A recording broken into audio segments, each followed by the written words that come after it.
How's it going, everybody? My name is Ron Sparkman. I'm the Chief Curiosity Correspondent for the Space Foundation Discovery Center, as well as the founder of Stardom. And tonight we're here to speak with you about this really incredible project that my little brother, Major Annoyance, and one of my best friends in the world, Lee Gia, reached out to me about a few weeks back, actually a few months ago, that he wanted to do.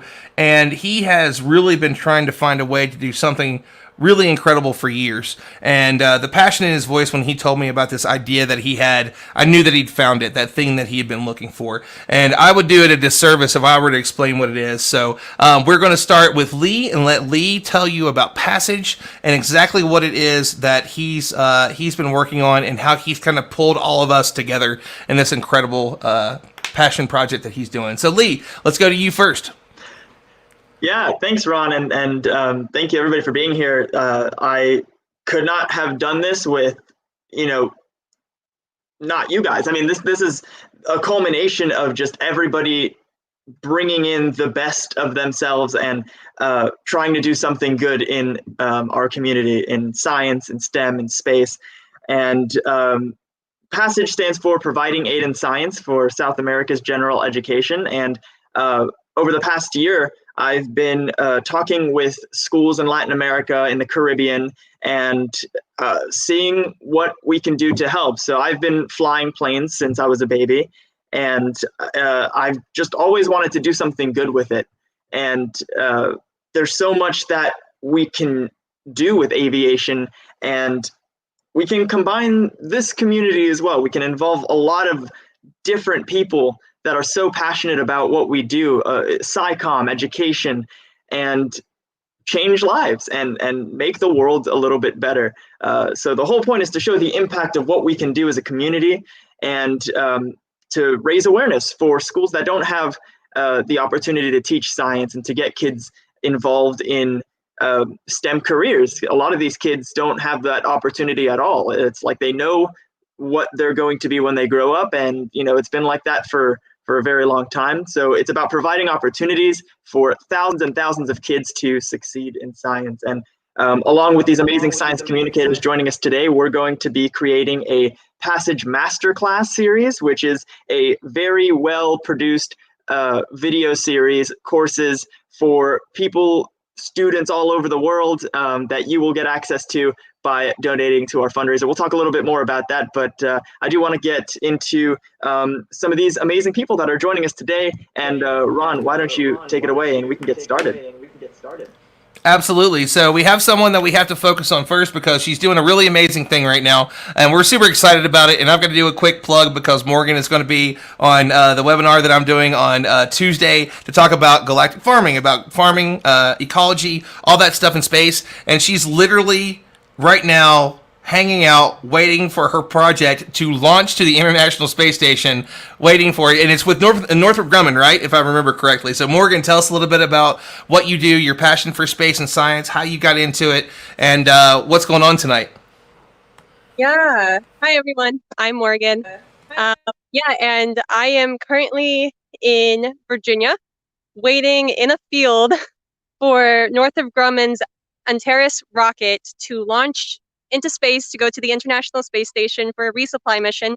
But on this rocket is also a lot of amazing science experiments. And one of the experiments on here is my soil health in space experiment, which is going to be the first time that natural unmodified Earth soil and biochar soil have been sent into space. So it's been years in the making, and it's finally happening tonight. It's a clear, beautiful day for this, so I'm very excited.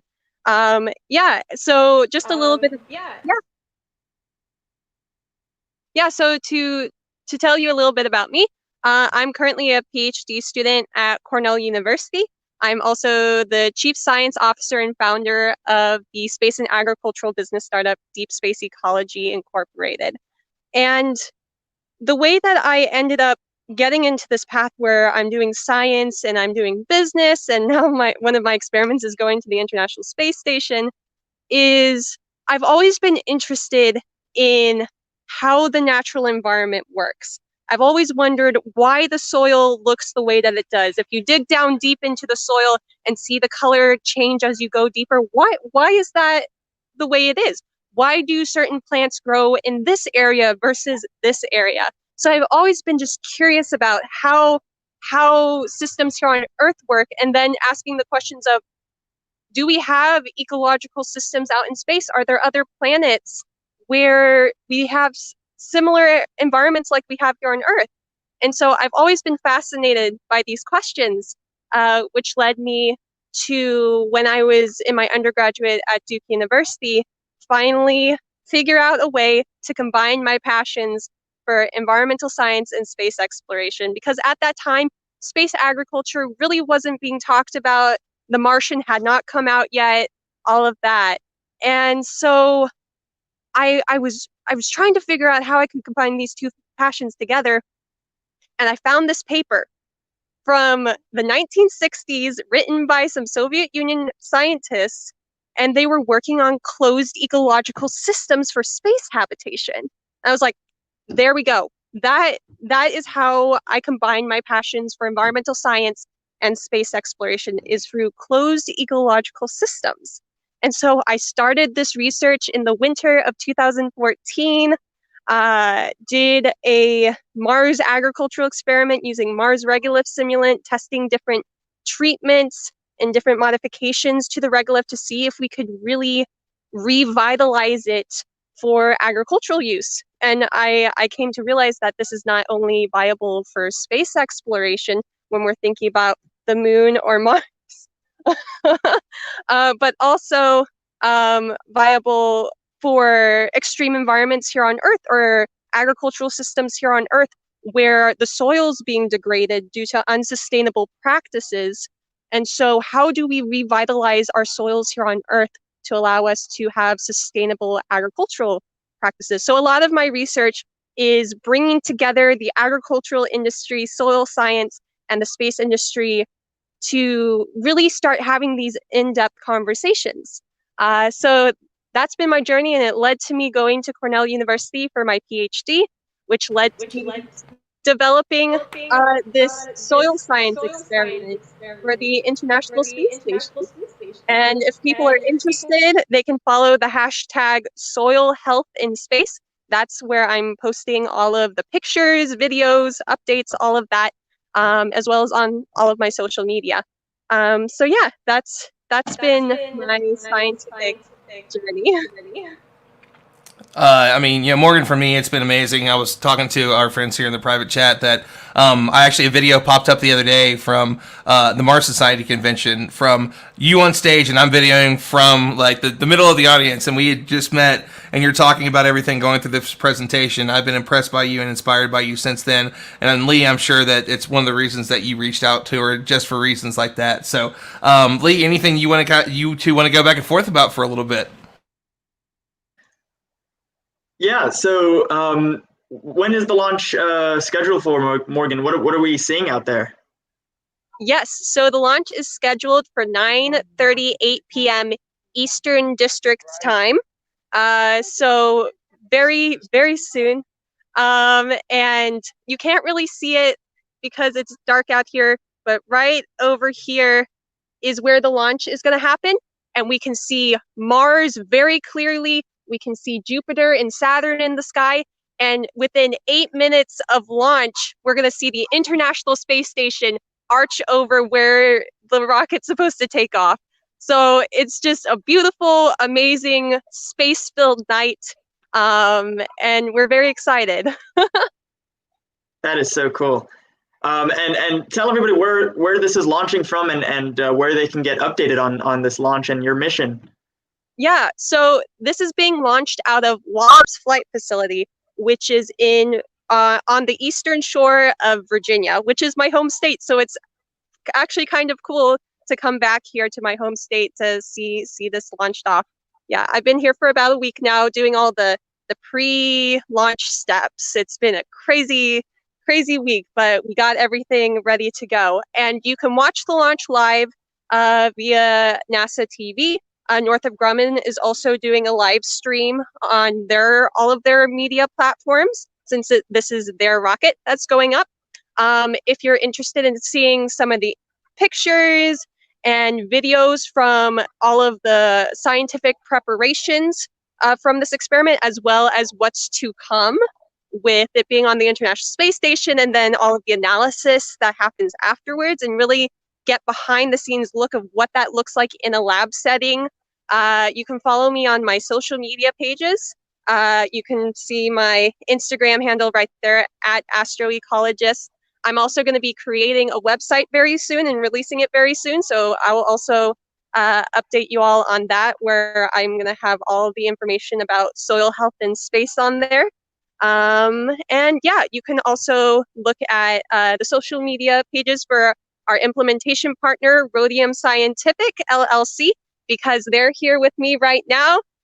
They helped me get my samples on the rocket into space, so they're also been sharing a lot of great material here as well. And there might have been a change in time. Are we still 9:38? Okay. We still have it as 9:38. We have some people from the ISS program office here, so we'll see. Awesome, Morgan. Well, thank you so much, everybody. Follow her, the astroecologist, and we'll definitely keep you guys posted on the mission through the Passage account as well. Very exciting stuff, Morgan. Very excited too. I cannot wait for this to happen. I mean, if you want to come back later, just let us know, Morgan. We're going to be on here for a while, so you never know. Maybe we just keep going longer. We'll see. So we appreciate you coming on to the show, Morgan. Thank you so much, and we're so excited for you. Congratulations! You've worked so hard for this, and it's amazing to go from seeing you on that stage and all the things you worked for, and having those conversations with you and your dad. So yes, everybody, just a quick round of applause for Morgan, and as she runs as fast as she can to be Dr. Morgan Arena Irons. So Lee, what are you doing? Hey, brother. So Morgan, we hate to kick you out, but we got another guest coming in. We love you, and we're so excited about it. Okay. Thank y'all. All right. Bye. Bye, Morgan. Bye, guys. So we have another guest that's going to be coming in here in just a moment, but Lee, we'll go back to you for just a minute while we wait for her to join. She's been trying to join a little bit here, so I want to send her a quick message. Give us some details a little bit about how people can be involved, and what maybe some of the breakdowns are. If you donate this much, then you can be able to do some of the cool things. Kennedy Space Center, there's so much that's happening with this. So tell us a little bit about that. Oh yeah, this is the goal for this project, is to make it as fun as possible, to have as many people involved as possible, and everything that we're putting out is totally legit. It's not like some fake little ticket or whatever. This is legit stuff, and we're really excited. So for $25, actually, we confirmed yesterday, this is very, very exciting. We are sending 6 people to the Mojave Desert to do Martian astronaut training. It's going to be a raffle for everybody that donates $25 or more. They'll have the opportunity to be in one of those 6. We're going to have our own crew, and we are going to live on Mars for a week. So if you donate $25 or more, you'll get that along with access to our Passage Masterclass video series, which everybody in this chat, in this live stream, is going to be a part of, and more.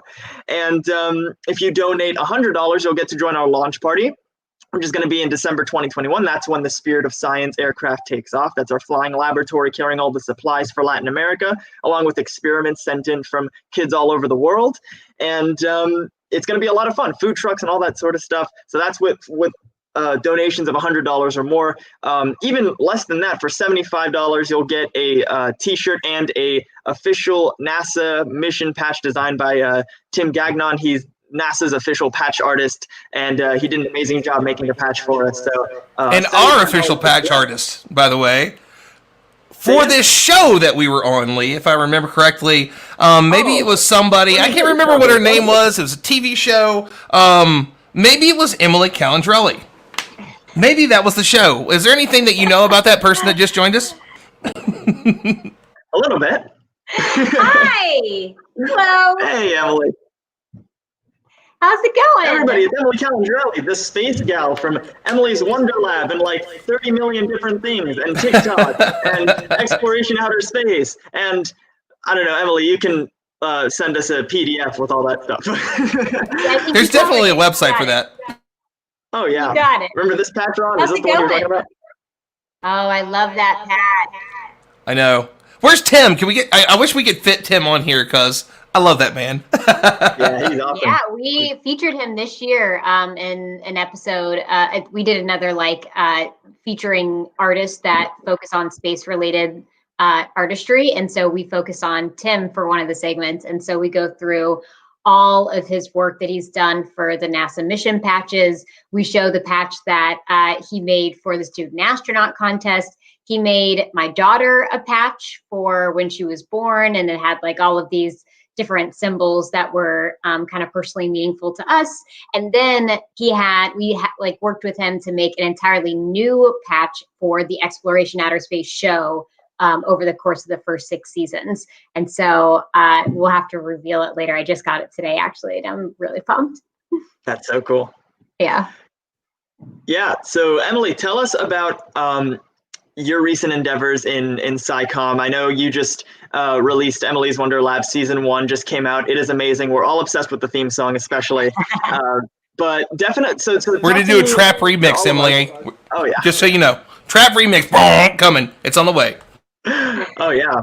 But I really want to hear about why you chose to do it being 9 months pregnant.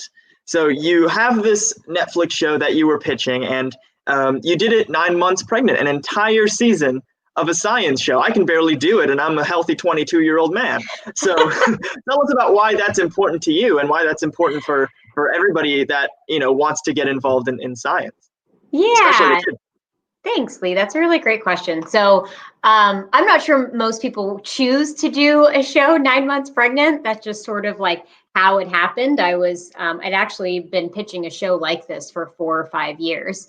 And this was the year that it got picked up. We changed it a bit from the show that we had been pitching, but basically I pitched it to Netflix when I was 4 or 5 months pregnant, and I was hiding it. I wasn't really showing all that much, and so it wasn't public knowledge. And as you probably know how pregnancy works, eventually you can't really hide it anymore, and it becomes public knowledge. And so I announced maybe like a month after the pitch. We still hadn't heard from Netflix, but they now know that I'm pregnant, and we're still waiting to hear whether or not they're going to pick it up. And we get a call from Netflix saying, do we want to film the show before or after the baby comes?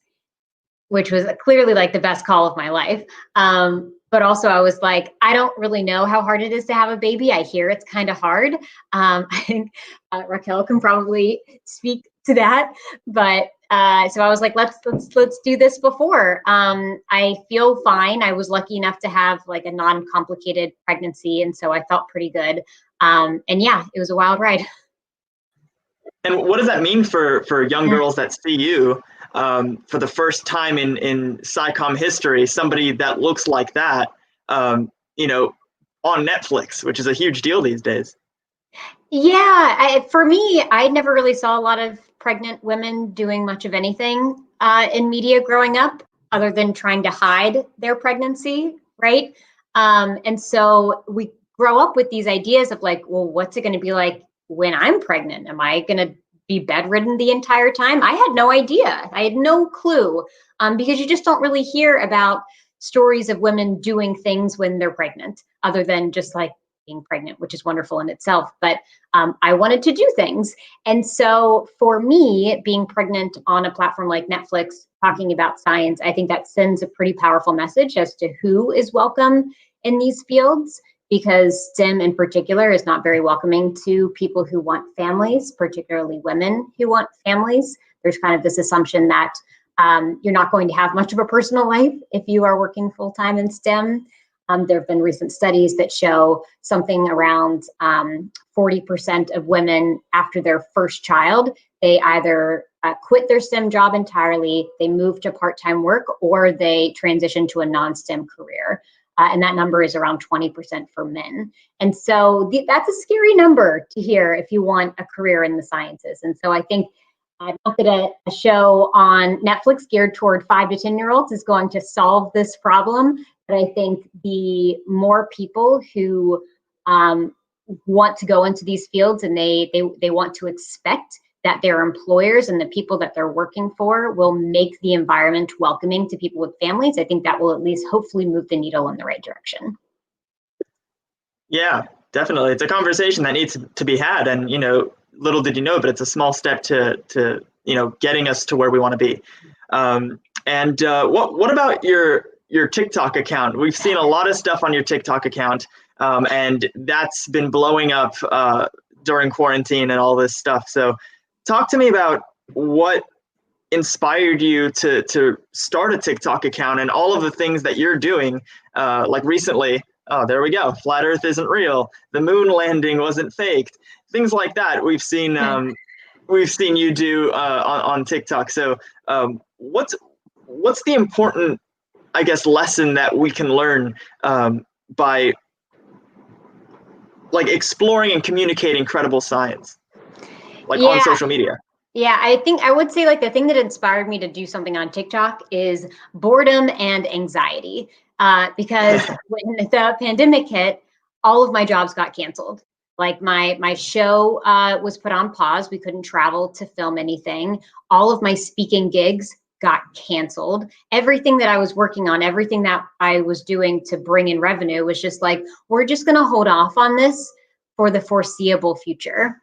And I was like, well, okay, it's a predicament. And so I was just trying to find a way to focus my creative science energy in a way that will hopefully benefit my career after all of this passes. And so every day I would work for like around 4 hours a day creating well-researched science TikTok videos.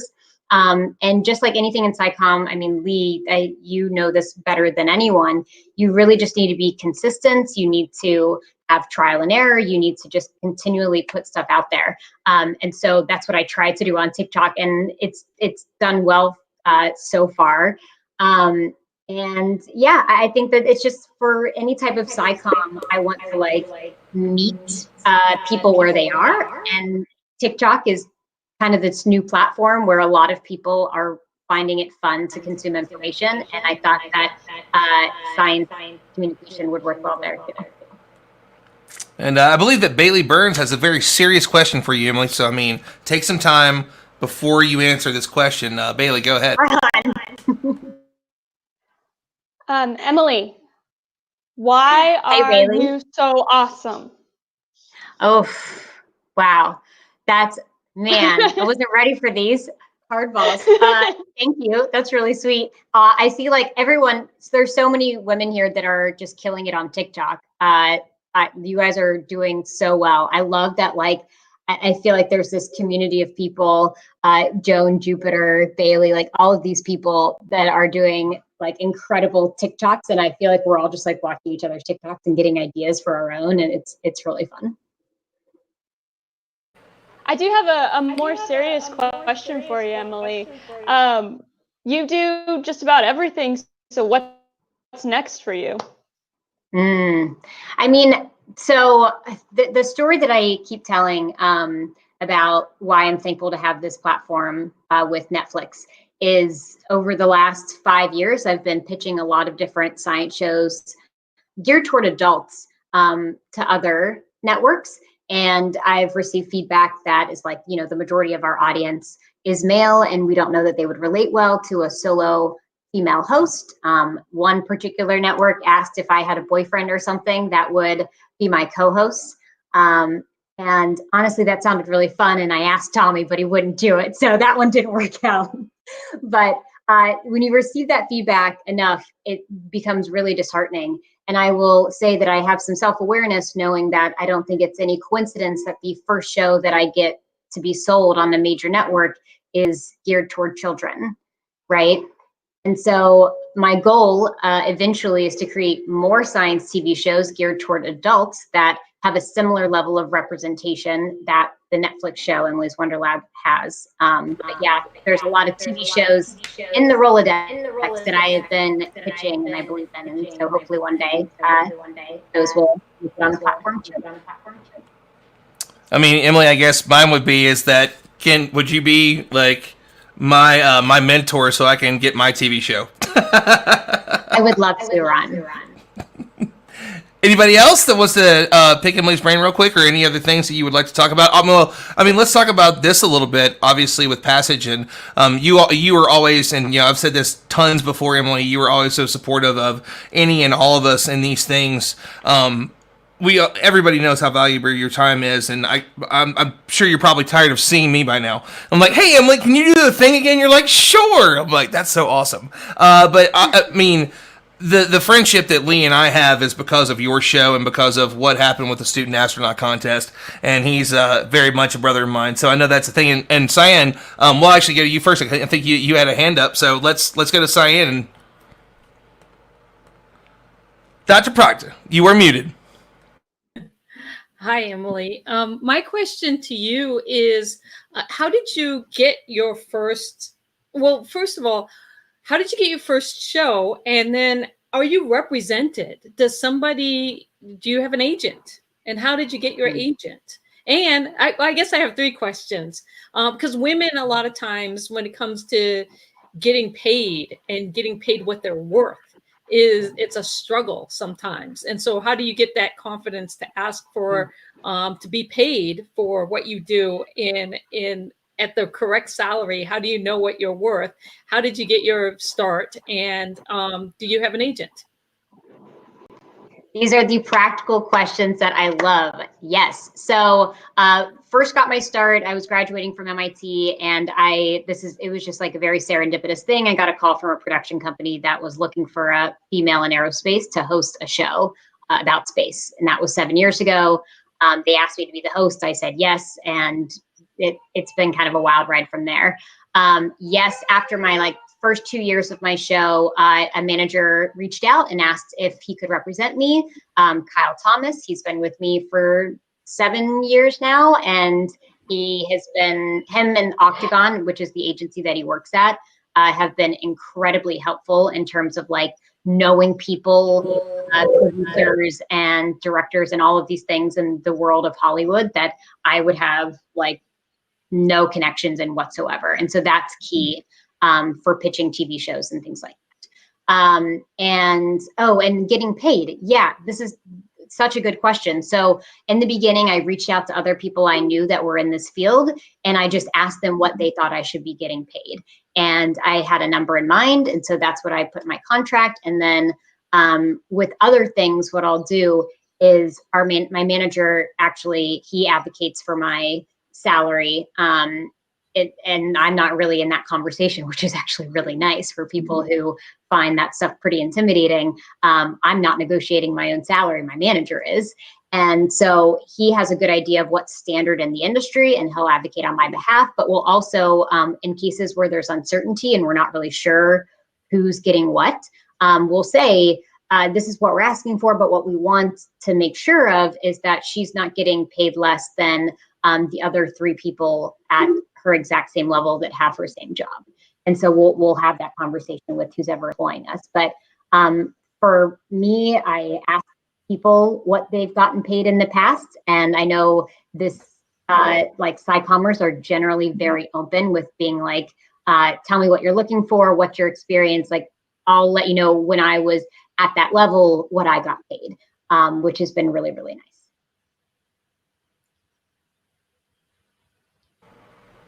Anything else from you, Sai? Oh boy, I just feel like there's a wealth of information. I could just dive down that rabbit hole. But again, the representation of underrepresented groups in media, sci-comm, is pretty prevalent, especially on television. And some of the things that you've heard of, just being a woman in science and adult. So how do you, once you get your platform, what do you think about how you increase access for people, underrepresented groups in that same area at that same level? Do you have those conversations, and do they just shut you down and say, hey, not until we prove that you are successful? Oh, no. I mean, there's definitely, with each level of my career, I've found that there's more power that I have to be able to influence those decisions. And so, for example, for my show, Exploration Outer Space, we are very transparent with the people that we highlight in the show, and we have numbers that we want to hit for different represented groups, for women versus men, for BIPOC individuals, and we have all of that in a spreadsheet. And so we can see as we move through the season how well we're doing in each episode. And we can see very quickly if we're like, okay, this show is getting pretty white, we're going to need to do something about that, because yeah. Are you, but is that seems to me, I'm applauding you. I'm like, this is fantastic. But I feel like you're on my knee in thinking about that versus, especially in science communication and using your platform to do that. Yeah, I mean, there's sometimes what's nice is I'm an executive producer of the show. So I can just make those decisions without anybody really pushing back. And so that's been pretty nice, but you have to get to that level to be able to make those decisions, because earlier on when my producer and I would push for this, because in the beginning, our crew was very small. We would have a field producer, and for a few years, our field producer was an African-American man. My producer is a young female. And so it's the three of us going out into the field. And so we all have like a very big influence into how the show is done. When I was earlier in my career, making these decisions was a little bit harder, because you get the standard pushback of diversity somehow means losing quality, right? And that's this misconception that you have to fight a little bit. But as you rise up in your position, you don't really have to fight those people anymore, because you're the one that is making the decision, which is really nice. I'll say the other thing that I'm doing is like the network that I am finding in my field. I try to make those connections with other underrepresented people that I see that are doing incredibly well, and making sure that I am sharing that network with others, which is you have to be very careful with that, because this world is all very competitive. But I think that is probably one of the reasons how we got to this place how we got here in the first place. People being a little bit too competitive and not being willing to share this knowledge, this gatekeeping that we see. And so I have to always be a little bit self-aware in the gatekeeping that I find myself participating in, and finding ways to try to lower that barrier for others. Thank you. That's fantastic. I really appreciate all your insights and everything that you do. It's just fantastic. I think everyone here does. And so there's actually something I would like to share with everyone. We're going to release the Humans to Mars Summit, the panels that we did soon. And I mean, to me, the two most powerful panels that we had were one was the one that Dr. Cyan Proctor and J.R. Edwards did, that was on Black Lives Matters, and talking. It was those two. It was Charlie Bolden and Leland Melvin. CNN covered the one where Leland was talking about, it wasn't as scary for me to go to space as it was for me to be pulled over while I was driving while black, basically. And it was just, Eddie Gonzalez, the people that have been on these panels have been incredible, and we were very honored to be able to feature that, so please check that one out. And another one was Mars Needs Women, that Emily was on, Kelly Girardi, and just a group of incredible women, and those things are important to highlight, and to remember that those voices are the ones that's how we bring more people into what's going on, and that's the type of people that Lee also kind of brings into his orbit as well. And so one thing I was touching on a little bit earlier before Science wonderful questions was, Emily, you're always great about being behind big projects, like kind of what Lee's doing here, connecting people in this way. And so I know that it had to be something special when you heard about what Lee was doing. So I want to talk about that a little bit before your time's up with us, and why you're supporting this, and why this matters so much to you, and supporting the wonderful person that Lee is. Yeah, Lee, you just like constantly amaze me. I feel like every new project that you're working on, I'm just like, he is so talented. Like, your talent knows no bounds. And so whatever you're going to apply that to, there's going to be magic that happens. So this is just another one of those things. And I'm happy to support you in this effort. I'm excited to see what comes of it. I'm excited to see the storytelling in particular that comes out of this, because I think that really is your forte. So I wish you all the best, and I think that everybody should donate to this. Lee, anything else to wrap up? I mean, Emily, I know we only had a certain amount of time with you, and I think you've already gone way over that, and we appreciate it. But Lee, any final thoughts? Yeah, I mean, the whole reason this is here kind of stems back to Emily and this whole idea of like, we need to lift each other up in this community and provide opportunities for people that want to do the same thing. Instead of pushing everybody down to lift yourself up, it's like, why can't we do it together? You know, because of the student astronaut contest, I know Peyton, I know Ron, I know half of the space community.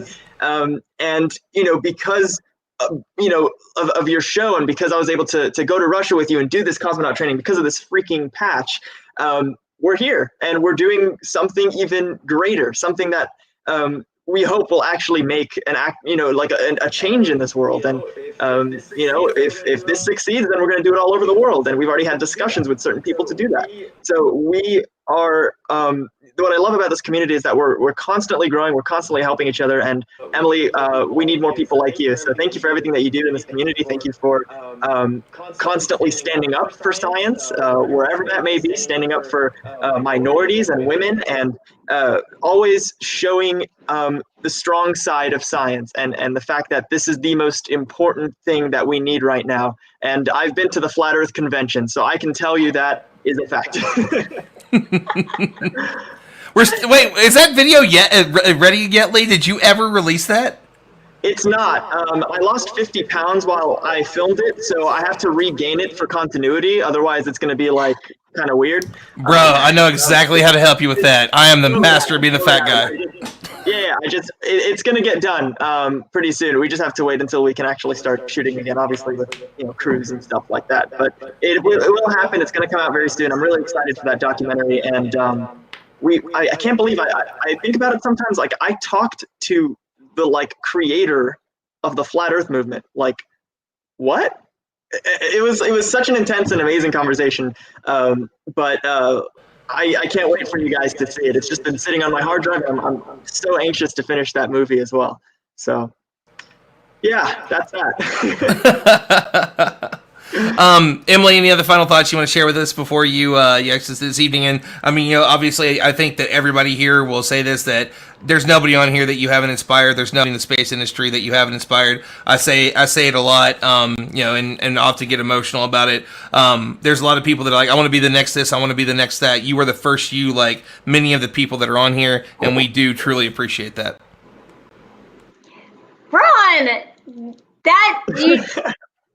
Like I can't, I don't know how to respond to something like that. That's very super nice, and I love you guys. I'm incredibly impressed by the pure talent that is just in the stream right now, and that you've gotten to donate their time and energy to this project. I think that speaks volumes as to how incredible this project is, just the people that you have on board, and I wish you guys the best.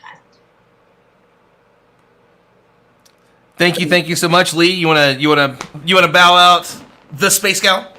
Yeah, Emily Calandrelli. I wish I had an Emily mask to wear to kind of sign you off. I have the wig somewhere over there, but thank you so much for coming, Emily. Seriously, it means a lot to a lot of us. I think most of us, everyone that's here, and everyone that's watching. We really appreciate you taking your time out of your super busy schedule to do things like this and to support projects like ours. So we'll see you again in the future, and we'll keep in touch for sure. All right. I have a crying baby now. I love you guys. Bye.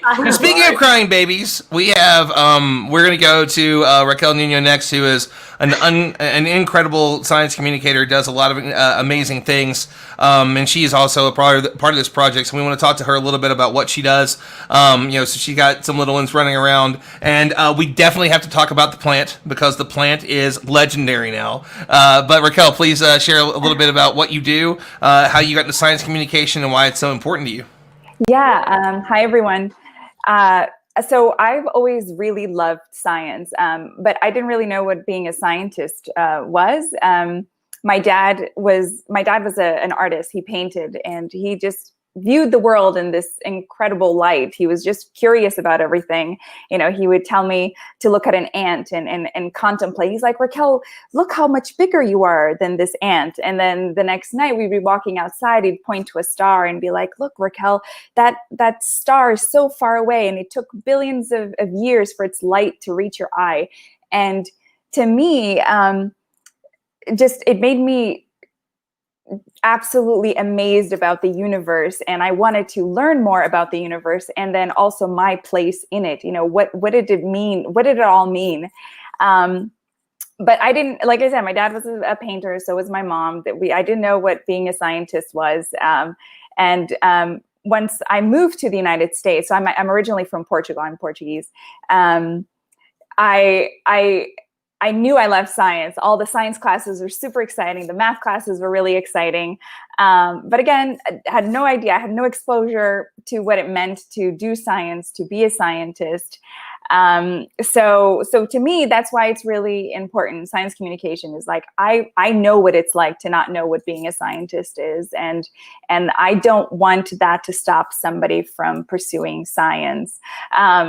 Right now, I'm currently a PhD student at UCLA. I study planetary geology. I'm involved in a NASA mission, the Lunar Reconnaissance Orbiter, LRO. We have an instrument on board called Diviner, and it's a thermal camera in the infrared. So it looks at the temperature of the surface of the moon, and that tells you all kinds of things, not just about the temperature, but the types of materials that are in the surface, how big they are, how small they are.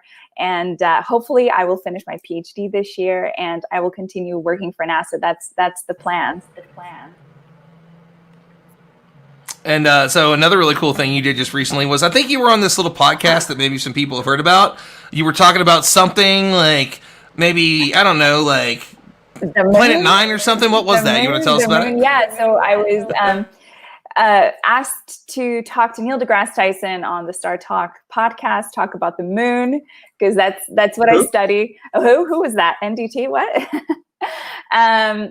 Yeah, no, that was really fun. My goal for the podcast was I wanted Neil deGrasse Tyson to like the moon and to be excited about the moon.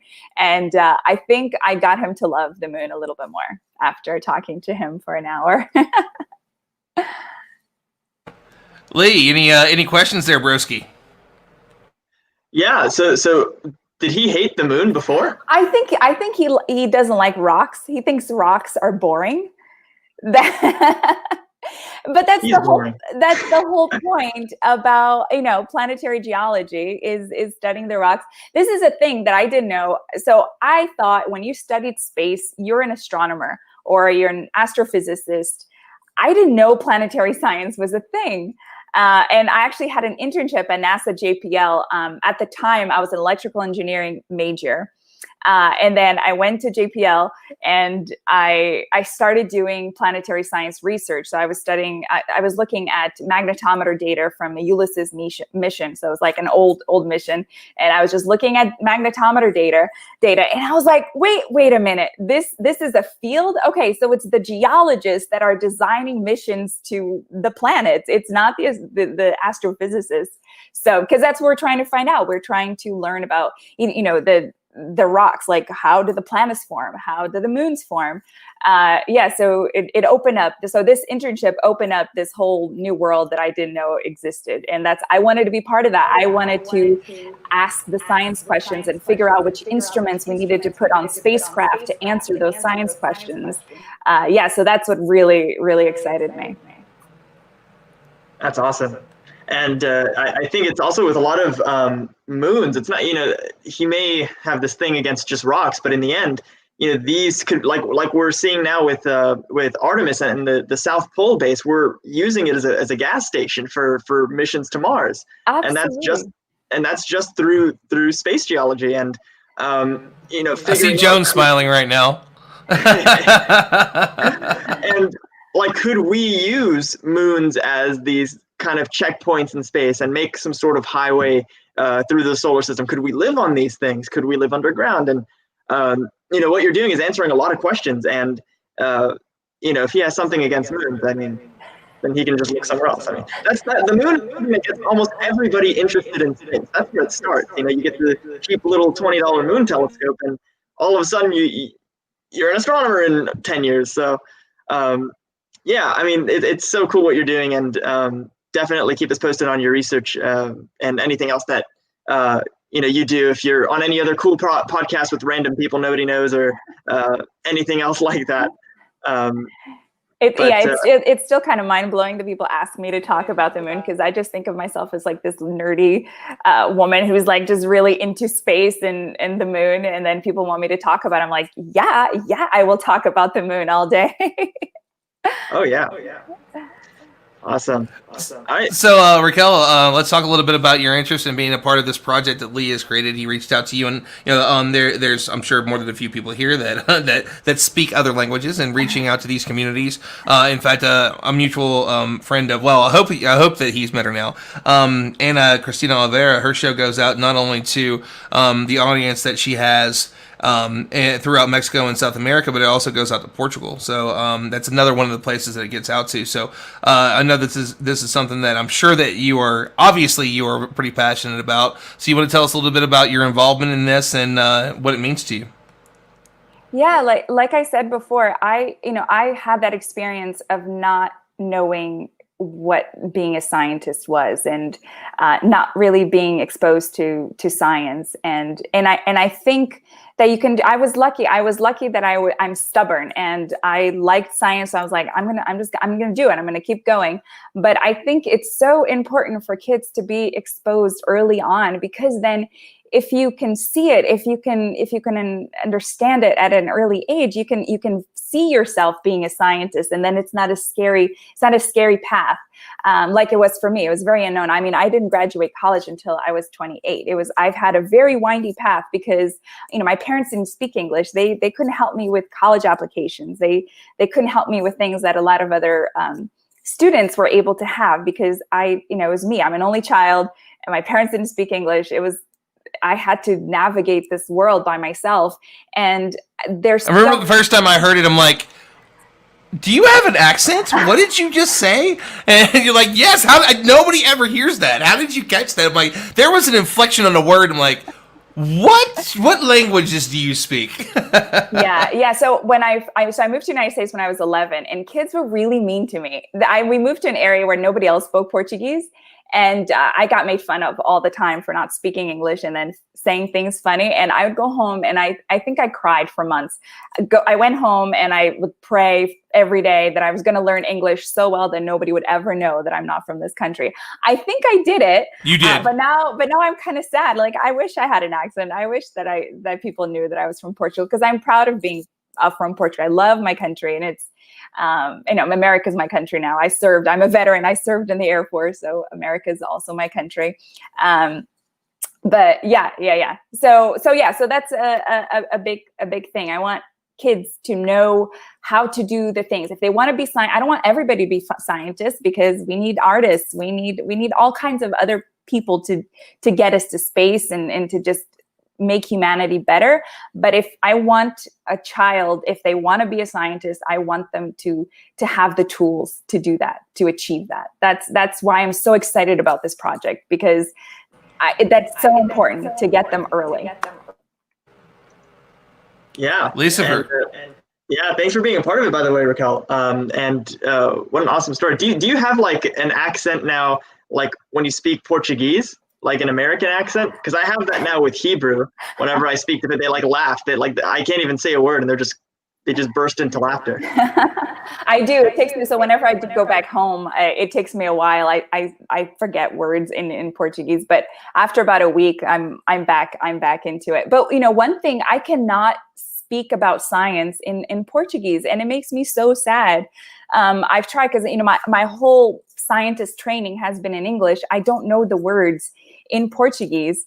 I was actually at a conference once, and there was a Portuguese scientist who came to my poster, and he's like, we're talking in Portuguese, and he's like, okay, so tell me about your science. And I started talking, and I just blocked, because the words, I did not have the Portuguese words, and it makes me so sad about that. I'm working on it. We're working on learning my science in Portuguese. Yeah, and to take it even further, a big initiative that we're doing with Passage is, so we have the master classes and they're going to have subtitles for many different languages, but we are working really hard to get a lot of Hispanic and Portuguese and Creole and French science communicators to do it in their native language. Because I was talking to a friend of me and Ron's, Mac. He was, there's this comment right there. And imagine if you learned everything that you know through subtitles. You know, like there are cultures where there's not a single science communicator. And Mac was just talking about that in Arabic. Like there's not many. And like if you had to read subtitles to watch every educational video, you wouldn't really know much. So the point is to start this movement of like international science communication and content creation. So like you said, the artists can have a place, and people that aren't good at math can also be involved in science communication. So we want to kind of break down all the barriers and allow for a lot of different things to happen well beyond this project, like way far into the future. So definitely excited to have you on the team and to have that insight. And yeah, Ron, I'll turn it over to you.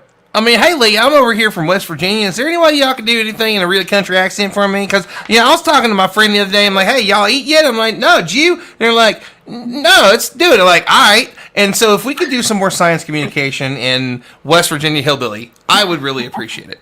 That's Emily's forte. That's her department. I feel like Emily never had an accent growing up at all. I had to lose mine from, put me in a DJ booth and be like, hey, y'all, what's going on? No, stop that. We have to give you the non-regional diction, Ron. Now I can speak like I'm from nowhere, USA. Coming next summer. Yeah, but so Raquel, we know that you have the little ones and stuff, and again, we're already at the hour, so obviously we're going to spend more than an hour on this because we have so many other wonderful science communicators to talk to tonight. So Raquel, thank you so much for joining us. Any final thoughts? Anything else you want to share with us before you head out? Yeah, I'm just so excited, Lee, and thank you for creating this and for getting such amazing people involved. I'm so honored to help, and I can't wait to see what comes of this. So that's it. Yeah, we have an amazing team. Thank you so much for being here, Raquel, and go take care of the little ones. Yeah. All right. Bye. Thank you for joining us, Raquel. Bye. Thanks for being here. So, Lee, we were talking about a little bit of some stuff earlier before Emily came on. So I do want to hit you up a little bit about a little bit more of the things that people can do and be a part of this. So, are other science communicators, do they have the ability to still join this?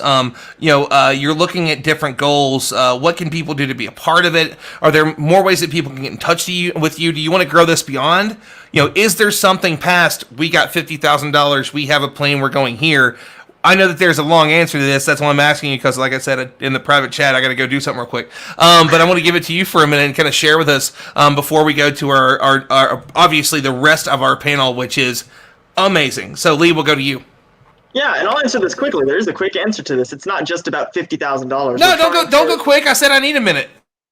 Yeah. Oh, okay. So I guess we can talk about certain things slowly, and I can elaborate them to buy you some time. And this is how I'm going to do it. Very slowly. But anyway, so the $50,000 is going to help us with the supplies, technology, the base things that we need to get schools going. So we have 10 schools confirmed. We're working on getting more, and each of them have different standards, things that they need. Some of them need, basic stuff, school supplies, paper, photocopiers, things like that. And some of them are already a little bit more established, and they're ready to implement science programs into their curriculums. So we're working with the schools. We're not just dropping off a bunch of random stuff. It's not about that at all. It's about figuring out what each school needs, how we can help each school the best that we possibly can. And if you want to be a part of our team, and if you have ideas on how we can increase our impact, there's my social media handle right there. You can message me, Facebook, Instagram, Twitter. I've already had many amazing people message me through social media, and we've already gotten them on our team, and have gotten many ideas on how to improve what we're doing. So we're always looking to do that. That's the whole point. and we appreciate all the help that we can get. So very exciting stuff. And yeah, Ron, how you doing over there? I am back and ready, man. That's what you learn from DJing. You go, you get back to work. Yep. So there was actually something here. I just want to back up to it. So it was in our private comments here, and I want to mention it because Joan said it. And I'm trying to. Okay. So Joan, obviously, this is something that's going to touch you probably. As much or more than other people, because you said that you totally felt what Raquel was saying of being here, being in this country, and because you had an accent, your accent was super thick when you moved to Orlando, and now it's gone. But obviously, it's something I didn't know that you had that background. So I think that would be perfect to go to you next, and why this is important to you to reach out to more people. So tell us a little bit about your story, how you got into science communication, and then I'll let you and Lee kind of have some back and forth conversation there. Yeah, hi everyone. My name is Joan. I am from Orlando, Florida. Originally, I am from Puerto Rico, and I want to give a shout out to Latinx Heritage Month, which is going on right now until October 15th. My family is all from Puerto Rico, so Spanish was my first language. I didn't come to the United States until I was in middle school. So, I said it in the private chat. What Raquel was saying was so true. I came to the United States. I had a very thick accent, and I tried really hard to get rid of my accent because, again, I was made fun of. A lot of people couldn't understand me, and so now that my accent is gone, I wish I had it because, I'm proud of being Puerto Rican, and I know Puerto Rico is still part of the United States. But, having the Caribbean, having that Latinx community, it means a lot to me that we're, reaching out to that community. My stepmom is from Ecuador, so I have a South American in my family as well as the Caribbean. For me, I got into STEM. It was a little odd. I actually wanted to be a doctor when I was in high school, and I went into college thinking that I was going to be an emergency room doctor, and I'm all for it. Then I did an internship at the emergency room and saw a lot of stuff that I just could not get out of my head. So I immediately kind of took a step back, and I was like, I can't do this. So I had a really good guidance counselor when I was in college. And, at the time I already had a lot of chemistry. I had a lot of biology. And so, she pointed me into, engineering and science. And that's, I started taking classes like that. And then I got my internship with NAVAIR, which is Naval Air Systems Command. So I started working in aviation, and I fell in love with it. I was always a problem solver when I was little, but, I just growing up, I always want to be a doctor. I want to help people. And so I didn't really think of the STEM career community. And so, I was very grateful having to have those internships and finding out early on that, I didn't want to be a doctor because of certain things, but then I liked engineering and getting my hands dirty. And so that's why, I went to school for chemical engineering and chemistry. And that's where I'm at right now. Very cool. Lee, we'll go to you. Yeah, so we know that you're in Orlando, and we know that you are with NASA. So tell us a little bit about your work with NASA and how you got to the position that you're at, and what exactly it is that you do. Yeah, so I just started NASA like 6 weeks ago, so I'm a really big newbie. Prior to that, I worked at Blue Origin. Congratulations. Thank you. I didn't even know you were at NASA yet. Last I heard, you were still at Blue Origin. It happened so quickly. Yeah. I'm still really, really new, so I'm still learning a lot of stuff. So I worked in aviation for about 8 years, and I absolutely loved it. I worked on Navy fighter jets, on engines, on aerial refueling, and I loved that. But last year, I went down to Kennedy Space Center, and I was involved with the NASA Social. And, for a lot of people that don't know what that is, it's, I'm sure this community does, but, NASA brings down social media people, from all over the world, and you get to see a launch and be part of that. So you also get to talk with NASA engineers. You get to tour NASA at KSC. The one that I was involved with was the Demo 1, which was the launch prior to Demo 2, which was what Doug and Bob just recently went to the ISS for. So it was really cool. And right then and there, I mean, even though I lived in Orlando and I got to see a lot of launches, I took advantage of that, but I just never knew that I could be at NASA. I always thought that people at NASA were just geniuses, 4.0 GPAs, and I'm over here like, I failed organic chemistry with a chemistry degree. So, I never thought that I could eventually end up there. And it was just really nice to talk to them and find out that they're just regular people like you and me. And so, that's why I really wanted to get into science communication, because I want people to view these positions either at NASA or Blue Origin or aviation and just realize, hey, these are normal people. I love binge watching Netflix shows. I just, I'm just a normal person. I failed several times in college, and it's okay because I still ended up at NASA. I still ended up where I wanted to be. And right now I work for the Launch Services Program, and they're an amazing group of people. Their catchphrases, Earth's bridge to space. And so we do all the launches that are uncrewed. We recently did the Mars 2020, and then coming up in November, I'm going to be training to be on console for the next launch, which is the Sentinel-6, which I'm really excited about. Dr. Proctor, I believe you got a question. Well, just because I happen to have a high pressure space, it's a jet suit and so did you ever get to go in a Navy jet? And get to fly and all? Yes, I did. I maneuvered my way into a backseat ride on an F-18. So my husband just was, I know. I still cannot believe the amount of stuff that I got to do.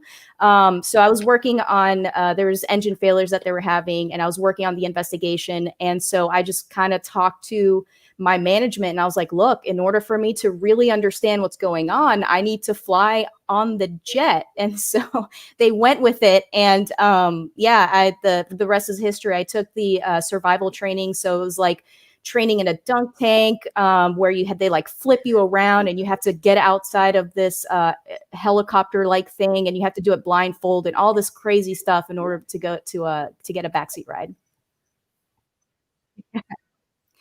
That is awesome. Was that out of was it in Pensacola, or did you get to land on a carrier? I did not get to land on a carrier, but I was on a carrier for 7 days doing testing for the Navy, and then I got to catapult off of a carrier. It was again, the stuff that I get into is insane. But yeah, I got to catapult off of a carrier, and it was I think it was a C2. So it was like, it felt kind of like if you've ever been on a roller coaster, like the first 2 seconds you go from like 0 to 60, and then it was like a 2-hour ride with like 0 windows and extremely hot. So it was like really exciting for 2 seconds, and then had to, be on that plane for a very long time. But yes, it was really cool. It was the best experience I've ever had. Worth it. Yeah, absolutely. I mean, Lee, have you ever been in a plane before? Is there anything that you maybe want to do with a plane that Joan might be interested in being involved in? Anything you can think of? No, I don't think so. Word. We're going to go ahead and end the live now. I'm just kidding. Hi, everyone. Yeah, great to see you guys. But yeah, we are. So the plane that we're using is not nearly as fast or as expensive as F-18s or anything like that. You can't really catapult it without it probably falling apart. But it is an amazing airplane that we're using. The Spirit of Science has been lent to us by an amazing company called METech Technologies and iRide. And what we're doing is we're outfitting the plane with multiple different redundancy systems for safety for a trip like this, where we're operating at what's called a high density altitude. And that's, where the air is super thin, and especially when it's hot in the summertime down there, because that's what it's going to be.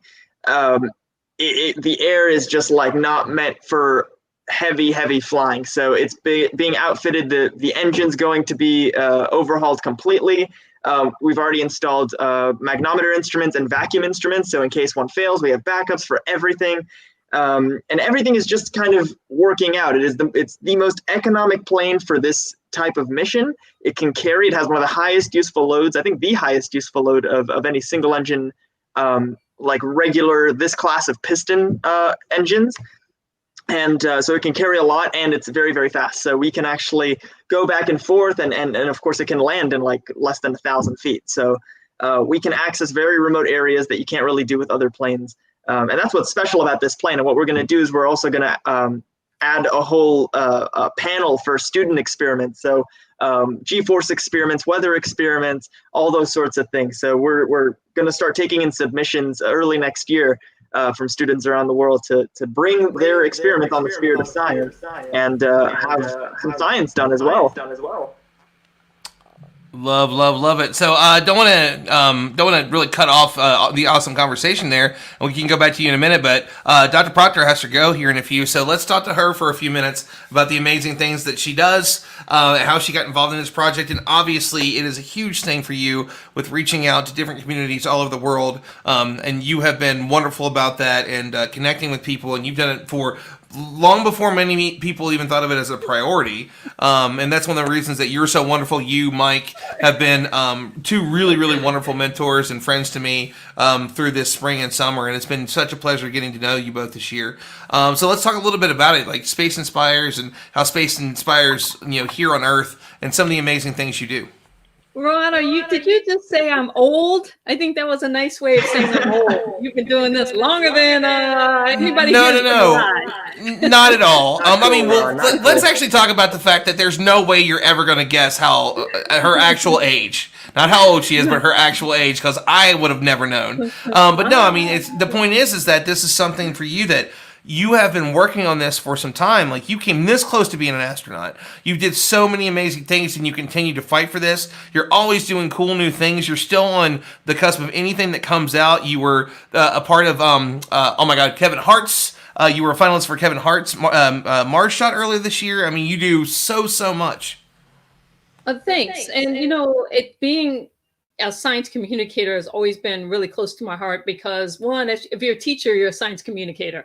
And so I didn't know exactly what my career path was going to be, but luckily I had a parent, my father, who was a hidden figure, worked for NASA during the Apollo missions. I was born on Guam. And so I'm a direct result of Neil Armstrong landing on the moon. And, 8.5 months later, out popped me.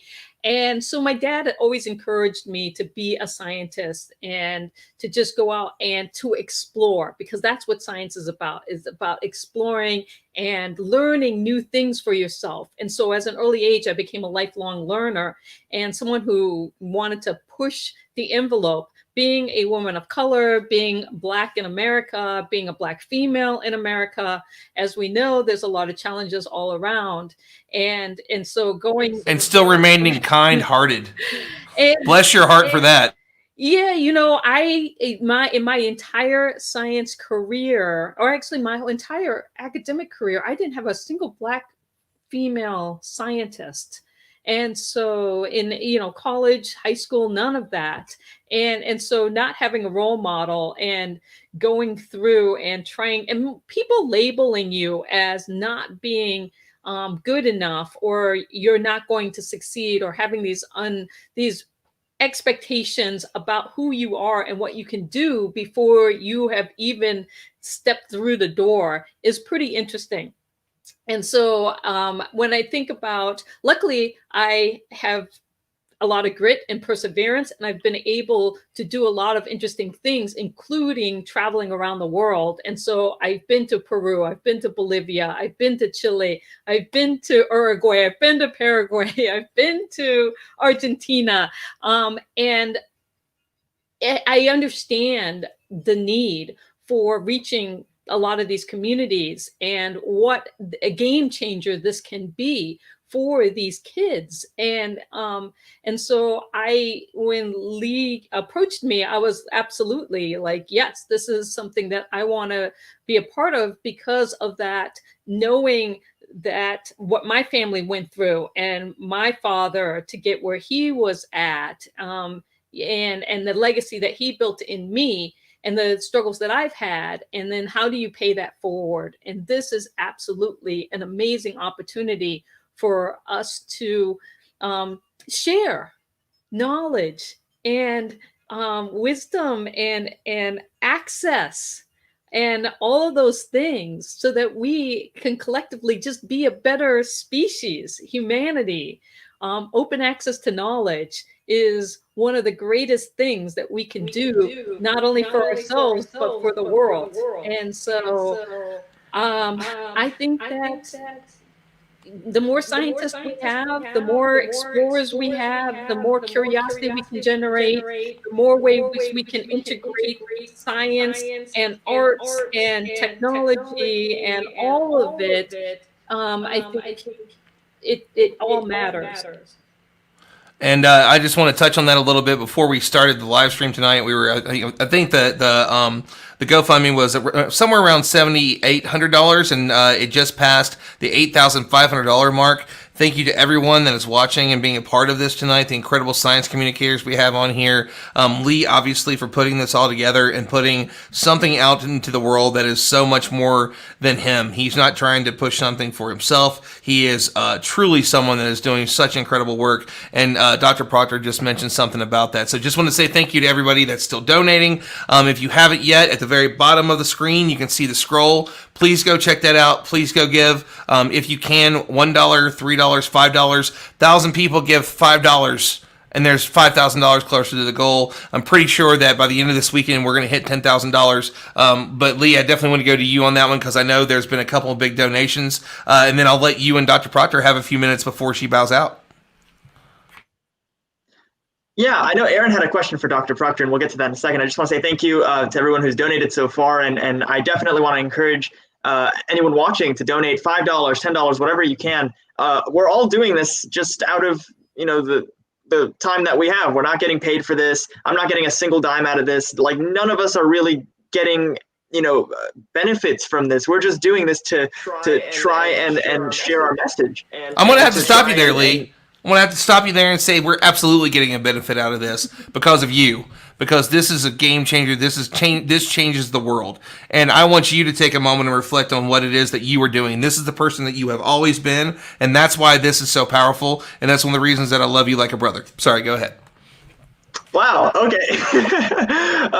But it's like the fact that this was just an idea in my head a year ago while I was still in college, $5 in my bank account, still like $5 in my bank account, but that's beside the point.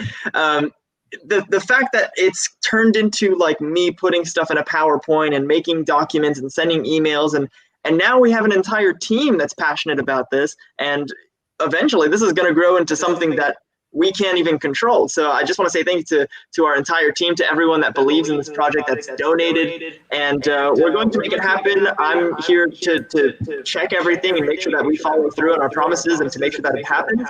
And just know that your money is going to go toward a good cause that is going to happen, and we promise that. So before Lee, I'll go back to you so you can have the final one with Dr. Proctor. But Aaron, who we've not yet met, and I cannot wait for you all to hear the incredible story he has. We've become so close this spring, and I adore this man. He is so wonderful. But he's got a great question for Dr. Proctor.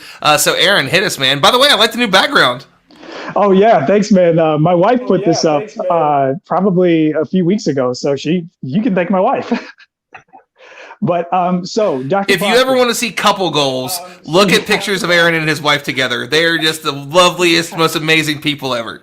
Yeah, to be completely honest, I tell everybody this, and it's because it's the absolute truth. I married up. I really did. Like, my wife is incredible, and she's been supportive. I definitely, when I come on and I tell you my story, you'll be like, wow, that woman has like the patience of a saint. But anyways, because I want to be respectful of Dr. Proctor's time. So a lot of us in the audience, a lot of us on this live stream here, we're actually astronaut hopefuls. And one thing that was so impressive when I first came across your profile was the fact that you made it so far in the application process, in the interview process. And so do you have any advice for those that are watching who think that we want to, or not who think, but who are planning to apply for the astronaut program in the future?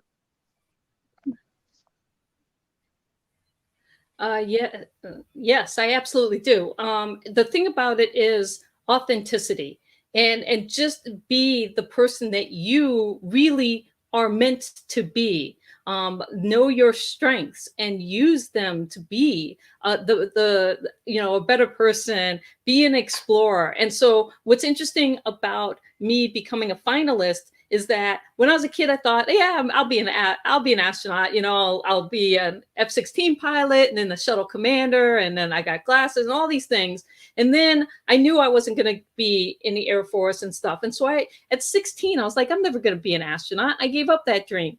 And so I just lived my life. I did the things that were passionate for me. I got my degrees in science. I traveled and taught around the world. I got my scuba certification just because I wanted to, you know, be an explorer. I got my pilot's license because I always wanted to fly. And it wasn't until I was 38 when somebody said, hey, NASA's looking for astronauts, you should apply, because they saw the life I was living as an explorer and thought, wow, you'd be a good astronaut. And I was like, well, I'm just a community college professor. Why would NASA even look at me? But being an opportunist and thinking, don't count yourself out. Don't let that voice inside your head, you know, the imposter syndrome. We all battle it. Don't let that take you out of the game. I applied. And next thing I know, I'm making the next round and the next round. But it was all based on this thing of living my best life and being an explorer and being into science and being passionate about sharing my knowledge and my love of exploration. And if you can do that in whatever area you're passionate about, then NASA is going to pick up on that, or commercial space is going to pick up on that, and you're going to be just fine. And I mean, Dr. Proctor, how many times did you hear that during that panel that you did for us at H2M? I mean, Charlie Bolden said it. Leland Melman said it. Charlie Bolden said it. You say it. There's all these people that discuss this, and Eddie talks about all the things. Eddie Gonzalez talked about all the things that he went through, and now he works for NASA with all these different underserved communities, and he is such an amazing mentor to so many. And it's like the Asian American Engineering Group. It's it's nearly everybody that you can think of. There is an underserved community. There's an organization that he's worked with and inspired, just like you.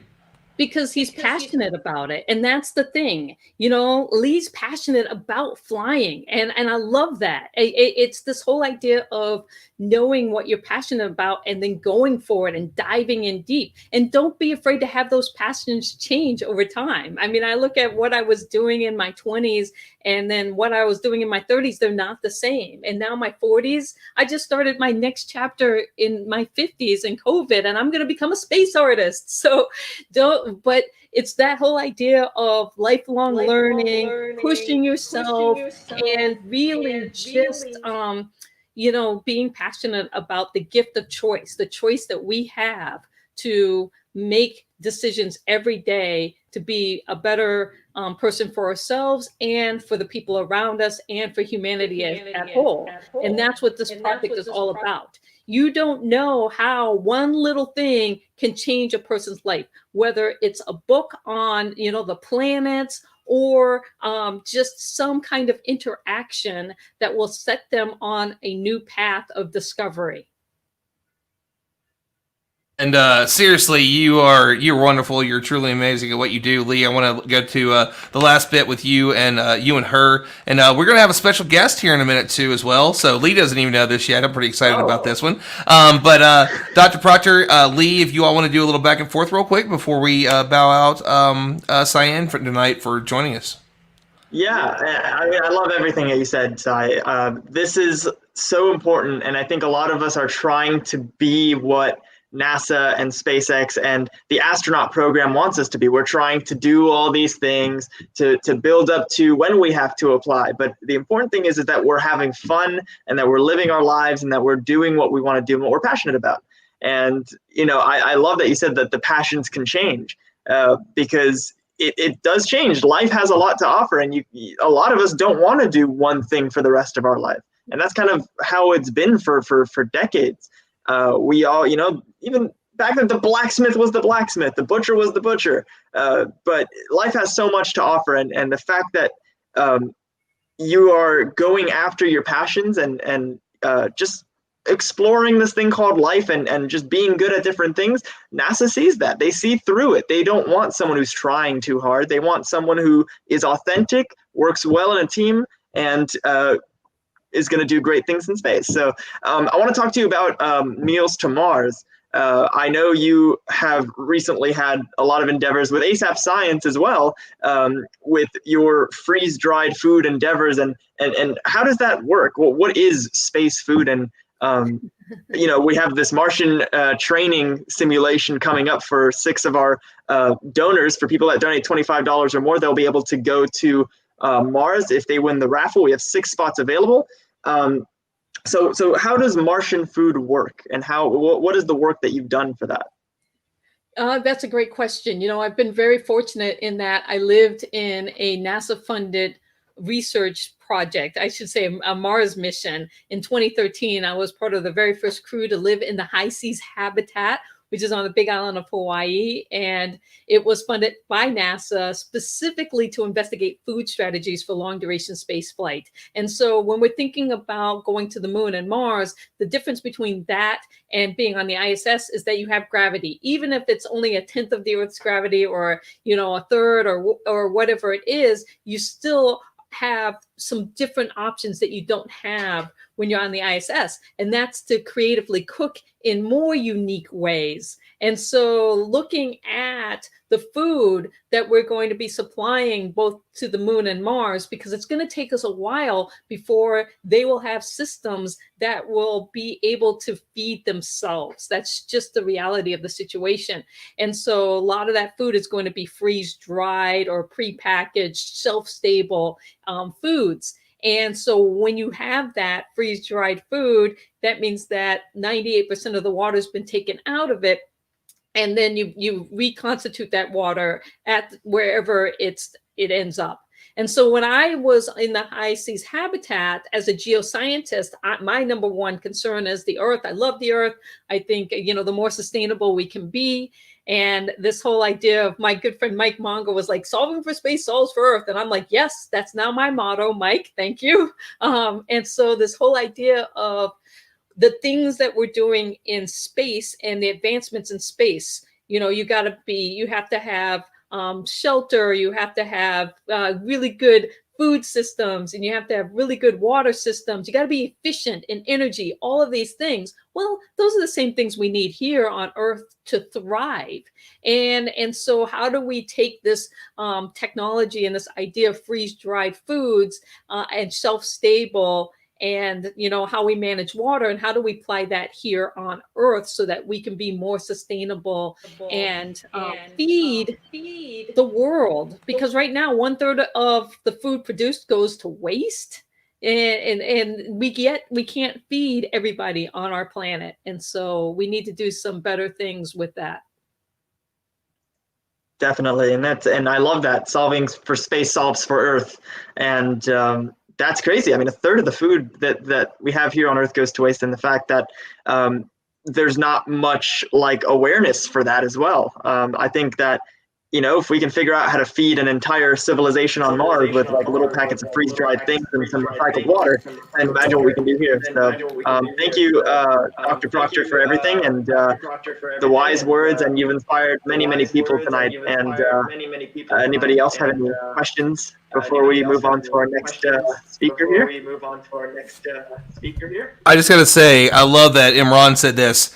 Dr. Cyan is an engine of inspiration and passion. That is one of the coolest compliments. Imran is unbelievable at his compliments. He really, truly is. Let me get that out of the way there with a coffee cup. Oh, by the way, yeah, and tell us real quick before you go, Cyan, about your show on Instagram every morning where you drink coffee and talk to people. Time. And then Imran, just because we talked about tea on my Space Snack show, but it's just me rambling over a cup of tea about how to, be my best self, and talk to others out there about how they are surviving and bringing out their best self, especially during this really trying time. And that's why, again, every penny counts. And so even if you just give a little bit, it will still help this endeavor and sharing the message, because we're all in this together. And knowing that you're a part of this amazing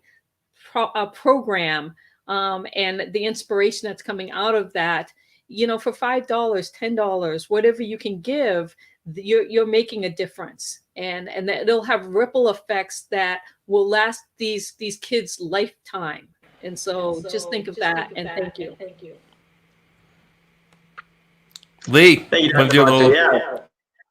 Yeah, for sure. And that's kind of the whole point. And Dr. Proctor, you're going to be one of our masterclass hosts. So for the Passage Masterclass, these are going to be a 3 to 4 to 5 part series from the world's best science communicators, of course, and other organizations, planetariums, observatories regarding space.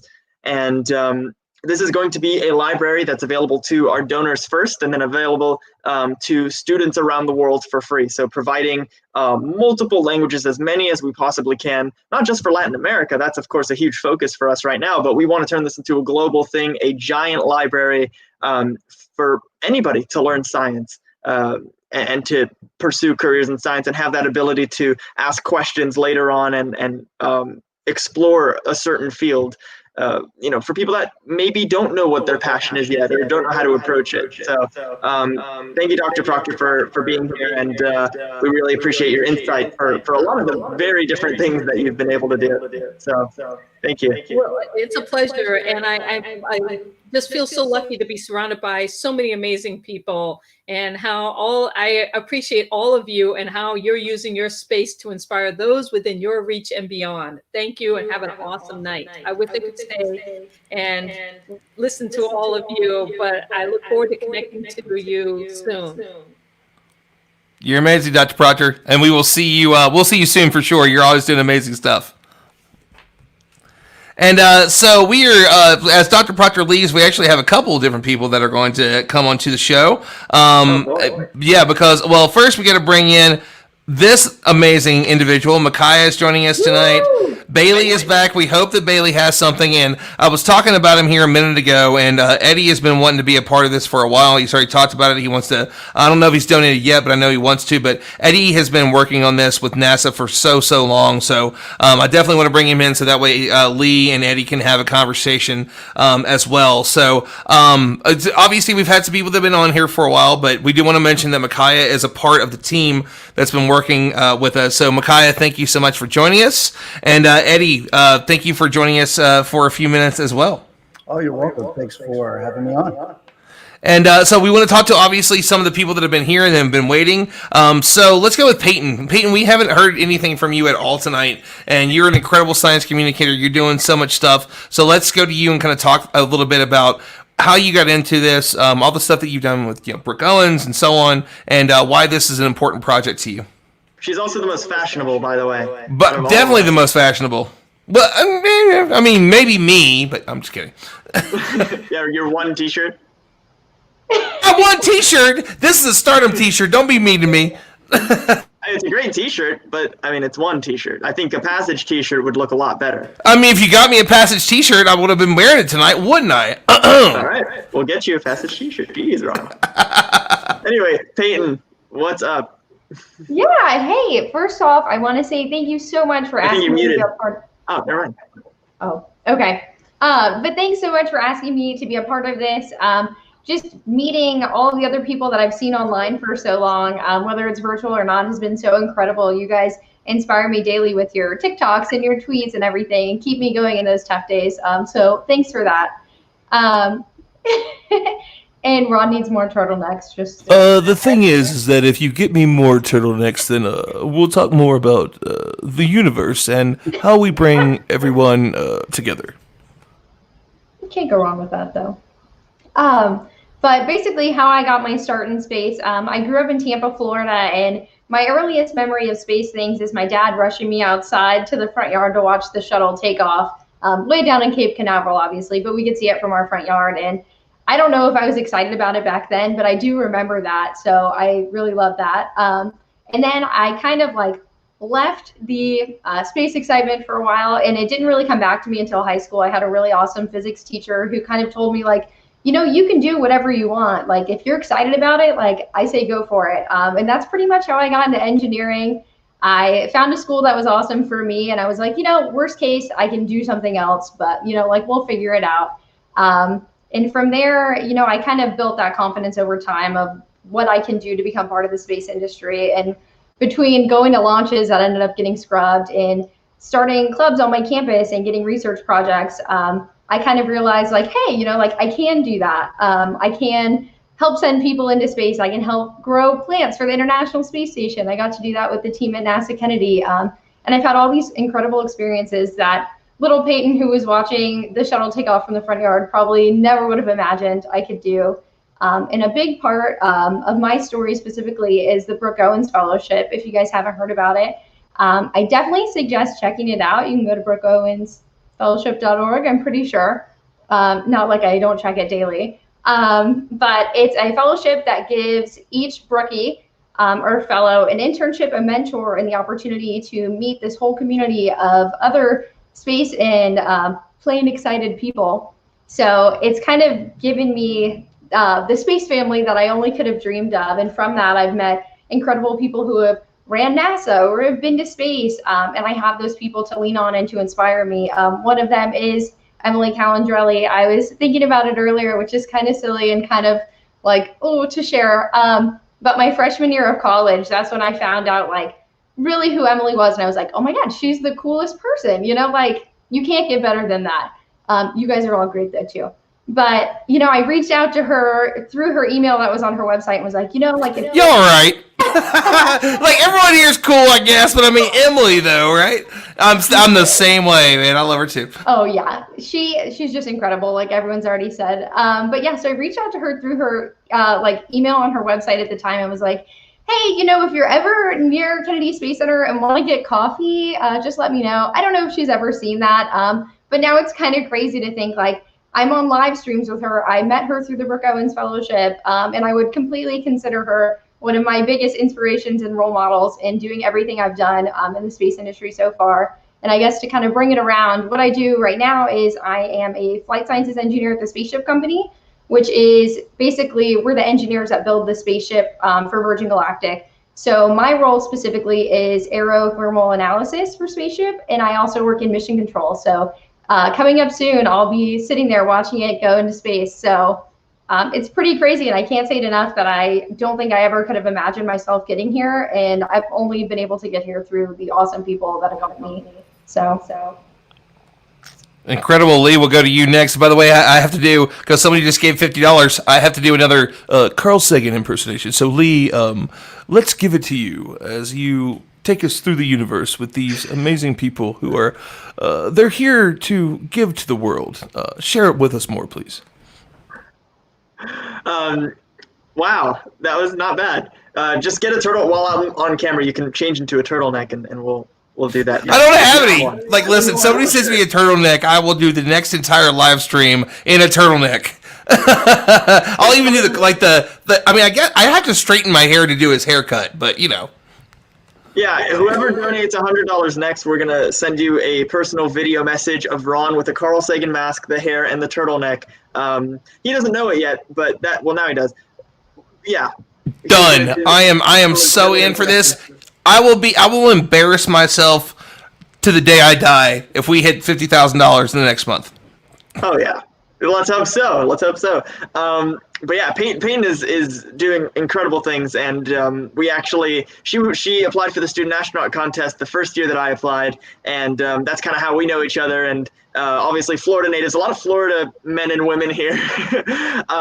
But yeah, Peyton is doing incredible things at the spaceship company, and I think that speaks volumes about why this is so important. You know, Peyton, you looked up to Emily Calandrelli in this way that most of us in this stream have, and a lot of the people watching, you know, look up to Emily in that way as a role model in STEM. And you know her. Like, that's the amazing thing that we're trying to do, is we're trying to bring people who have no connection, kids that have no idea what they can do in this field, and get them to the point where they're having coffee with Emily Calandrelli, or maybe us. So the whole point is to have more of these stories be told, and then one day, you know, more people like you are going to be at mission control watching a spaceship take off that you helped to build, or that you're literally operating, talking to in the control room. So yeah, so what is some of the work that you've done so far in the spaceship company, and what is it like building spaceships. Yeah, so what I can specifically talk about, space secrets. From like a personal standpoint, I guess I've done so many things that like I truly can't say enough, like broken record here, but that I never thought I would be able to do, whether it was something that I had learned once in class, whether it was a class that I like totally aced or like maybe should have gone to a little more. Like that's my full-time job now. And I was so stressed out in college about like, I need to get a higher grade or I need to do this. I'm going to pull an all-nighter to ace whatever or B's or C's. But it's like thinking about it now, it's like that is my job and I feel more comfortable in that. So like specifically with like aerodynamics, I had never taken an aerodynamics course, but I found awesome mentors in my workplace that kind of helped me and would teach me and pull me aside for hour-long sessions, kind of saying like, hey, and here's how this works. And we can connect this to what you learned with your mechanical engineering degree for aerospace. And it was just like so awesome to see that. Sorry, my necklace is like blinding everyone. But yeah, so I've had like so many incredible opportunities. It's kind of like been my mini master's degree, except I get paid to do it because I have so many great people around me who want to help me. So I'm totally appreciative of that. And yeah, mission control, that's the big one. Even the name itself is just like so awesome. But to be a part of our journey to like make people's dreams take flight is so incredible. So I'm very excited. Yeah, and we're all talking here in the chat. C's to get degrees is how a lot of us kind of go about our careers. I know that's my strategy, but well, I mean, there's a huge point to that, though, Lee, that I want to mention is that there's a lot of people that can move through so many different things so easily, and that's a big deal. But I've heard Neil deGrasse Tyson talk about how he struggled with stuff and how he had to do so many things to get through it. Very few of the people that do the most amazing things are true absolute geniuses. Like, it's something that, my video for the student astronaut contest was me saying, listen, I'm in my 30s. I'm still the oldest person that's been one of the finalists for that. I failed college algebra. I went back and took it again. I got a B. I failed pre-calculus twice before I passed it. I know you have the same story too, Lee. Yours was like calculus 1, 2, or 3. One of them, you failed like 3 times and still went back and did that. So I failed 9 calculus courses throughout my college career. And look at all the heads that are nodding here. And we're talking about like Aaron is doing stuff where he can put something on his head and then think about it and make it move. Do not think that you need to be a genius to do science. That is not the way of the world at all. No one is doing that. There are very rarely the super geniuses. And even at one point, Stephen Hawking was slacking until he heard about black holes. He was like, whatever, man, I'll get up and do this thing whenever I get done to it. I mean, it's fine. Do not think that science is out of your reach and it's something that that's not possible. It's not that what you look like. It's not that you dance and do TikTok videos. Jupiter has been beat up for this forever. Like, there's so many people that deal with these things. Do not believe that you cannot do this. You are on no one else's timeline but your own. Keep at it. Do not think that anybody can tell you that you can't do these things. Exactly. Wow. That was powerful, Ron.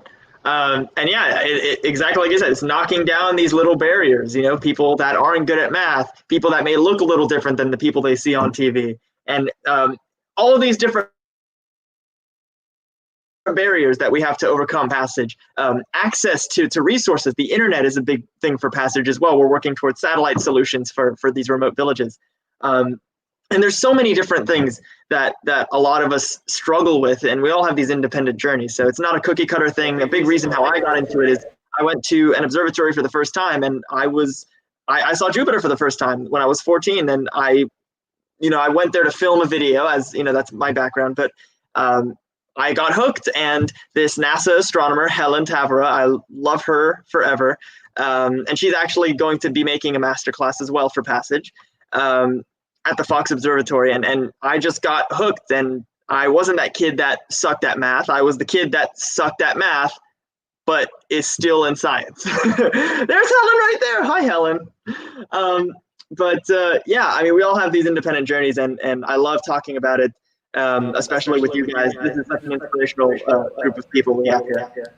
And I mean, I don't want to, like, I know that there's been a lot of you that we've been waiting to speak to about some stuff for a while, but I think Eddie's story in particular is really powerful about this, about the things he's done and where he's been and what he's doing now for people. And I mean, before it was a thing, this has been Eddie's passion. So Eddie, I'd like to go to you on this one, because we've talked about this through, you and I have talked about it. You've talked about it on so many different panels, and you have been this voice for so long. And I kind of want to touch on the fact that this is a really, really big thing for you. Oh my goodness, my why. And it took me quite some time to figure that out. As you know, Ron, my first career, I worked at a law firm for about 16, 17 years. But at the end of the day, I realized I wasn't helping anybody, and I was just helping myself. However, as soon as I got to NASA and I saw the blueprint of lack of diversity, I thought, okay, there's something that I can do. And if I can get here and I can do this, you can do this too. So I made it a personal goal of mine to go out and seek and share opportunities for our next generation of leaders, specifically in diversity, underserved, underrepresented communities. And I've been doing that now, since the day I walked into NASA.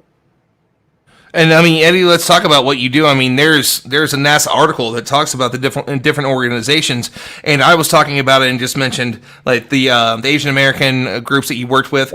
There's a laundry list if you want to talk about who you reach out to, because you are of Latinx and Native American heritage, and you work with those groups. But it's not just those groups; it's so much more than that. No. When I was at just before I left JPL to go to Goddard, I was one of the leads for a cohort of HBCUs, which I was really proud of, and that effort is still continuing at JPL. Do you want to tell us what HBCU means? Yeah, historically Black colleges. And we went to Tuskegee, we went to Howard, and we grabbed some amazing students that are now working for NASA now. So, and again, Ron, as you may or may not know, in our culture, sometimes we are told a lot that we can't do that. Now, you leave that for the smart people. You can't do that.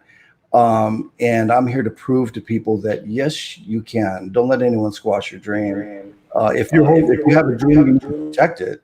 And you can do anything you set your mind to it. Let the universe know your intentions and just go for it. And I can't scream that enough. I mean, I was bullied out of school when I was younger, and not too long after. I mean, it was still during the week of the Humans to Mars Summit, which the guy that he and I have become friends since then. But we're talking about the bully in high school. We've since been friends. The apology that he sent me was, I had just got my GED. I was going to community college for the first time, and I shared it with everybody on social media, and he had seen it, and he sent me this message that was so powerful that it's hard for me not to get choked up to think about it. And one of the whenever he sent me that message, he was trying to call me during the Humans to Mars Summit to be like, I can't believe you just interviewed Elon Musk. And it's one of those things that who he is as a man, who he is as a father, who he is as a husband, who he's grown into is a totally different animal than who he was younger. And the person I've seen him now is a totally different animal than who he was then. And had I not had the ability for forgiveness to say that I have had these things that I've battled through, I was bullied, I became a bully at one point and knew that I could be better. Those are the things that matter, that you find in yourself these possibilities to be so much more. And that's a big thing. And I know that whenever you were younger, there's astronauts. Dwayne Digger Carey talks about the fact that he's like, I slept through science and math class so that way I could get on my motorcycle and go ride. That's his story. And how cool is that story? And I know you have one of those too. Yeah, absolutely. One of the things that I tell students too is the Calvary's not coming. 8 days before my 13th birthday, I lost my father, and I didn't see my mom a whole lot either. So it was just me. And I had to make it work. One of the things that my father had taught me, and again, these are things that I point out and I preach to students, is, well, everyone else is playing checkers, you play chess, but remember that all the pieces go in the same box. Be kind to everybody. That's important. Take care of your network. Take care of your relationships. I love it. And Lee, I want to go back to you. Sorry for kind of running over to that, but it's just when you have somebody that's doing this much amazing work, it just led into what we were saying. And Joan, we were talking with you earlier, so kind of want to go back to that one. If you both remember before I started chasing rabbits, kind of where we were talking about and the stuff that you were doing as well, kind of where you came from before we talked to Peyton, to come to a place where you had to try to get rid of your accent, and and everybody's talking everyone was talking in the private chat saying like, wow, her voice is just so calming. I want to listen to her do a podcast. I know that's got to be, I know you're smiling and laughing, but I know that's also going to be something that means a whole lot to you. Just kind of want to touch on that for a minute. Yeah, I mean, like I said, I was very self-conscious about my accent, and now that I have no accent, I kind of wish that I had my Puerto Rican accent. And I know we talked about this before, like when we go back to our country or our island, if we have an accent, I totally have an American accent when I go visit my family. It takes me about like a week, and they kind of make fun of me now. So now that's the other way around. But yeah, I feel very fortunate to have had the upbringing that I had, which was, live in a Latinx community and then come to the United States and then have a good understanding, a good, like Eric was saying, just being nice to everybody, because you understand that, just because you're different, just because you have an accent, just because you come from different countries or anything, it doesn't mean that you are not as passionate as anybody else, that you can't get to where you want to be just like everybody else. So. I love it. So I do want to mention real quick that so when we didn't really have a goal when we started tonight, but I mean we are very near $9,000. So if we hit that $9,000 goal, it's nearly $1,500 that we raised tonight. We still have so many more people to talk to this evening. And the one thing I kind of want to mention about this too is that Lee has been working on this for a while, and I know how much it means to be in the middle of changing your life and doing something truly incredible when you lose the person that you love and care about on that level. And so you lost his father not long before this was getting ready to start, the person that taught him how to fly and someone that really truly mattered to him. And there's no one I wish I could talk to more than my mom to tell her about all the crazy things that are going on. I wish I could call her and tell her that I just got a job at the Space Foundation. I wish that I could tell her all the things that I've done. And I know that this is a lot for you to. You would have done this anyway, and obviously this is a big piece of something that you want to kind of give back to him and what he made you as a person. And I do want to talk about that for a few minutes before we go to some of the other amazing panelists that we have on here tonight. Yeah, it's very strange. He passed away almost exactly a month ago, just as we were getting ready to launch this project. And it wasn't a plane crash. I haven't flown since, and it's very, very strange. And like you were saying, there's moments where, I was on the news this morning talking about Passage, and I called my mom, and then I had the instinct to call my dad, and I couldn't. And it's weird. It's very, very strange. And obviously there's a whole lot of other crazy stuff that comes along with that when somebody passes away, and it's not like a normal death. It's very traumatic. There's videos on the internet of my dad's last moments. I mean, it's so psychologically strange. And the press hit you a lot for that too, while you were trying to put this together. And I didn't even know that because we were working on something. But then it just like I saw it on your Instagram, and none of us really knew. It was like me and Covey and a lot of people that are close to you that weren't entirely sure. We just saw the pictures on social media, and that's kind of a part of the way that you were raised and your culture, that there's the mourning period, and we didn't really know what was going on. And then you shared that, and we were all just like, I cannot believe that people are really hounding you about this. Oh yeah, and there's even journalists that like tried to squeeze information about the investigation, like while I was talking to them about Passage, and I don't blame them. They're just doing their job, and it is just a very weird time. And this is kind of a little bit of this is for him. Like there's going to be a picture in that cockpit of him, and there's a picture of me and him flying together from 15 years ago. And I've been flying with him since I was a baby. He like the normal. Some of us in this chat I think have private pilot licenses, and I know Sai has one as well. But it usually takes just a few months to get your pilot's license if you do it the regular way. It took me a year and a half just because my dad wanted me to be better. A better pilot than him. Knock on wood, I haven't had a bad landing since I got my license. I mean, it's just like such a privilege to be able to be a safe pilot, an ambitious pilot, and someone that's able to have the confidence to do something like this in his memory, and for the good of humankind, just to try and do something with you amazing people that are here tonight and everybody that's helping to make this possible.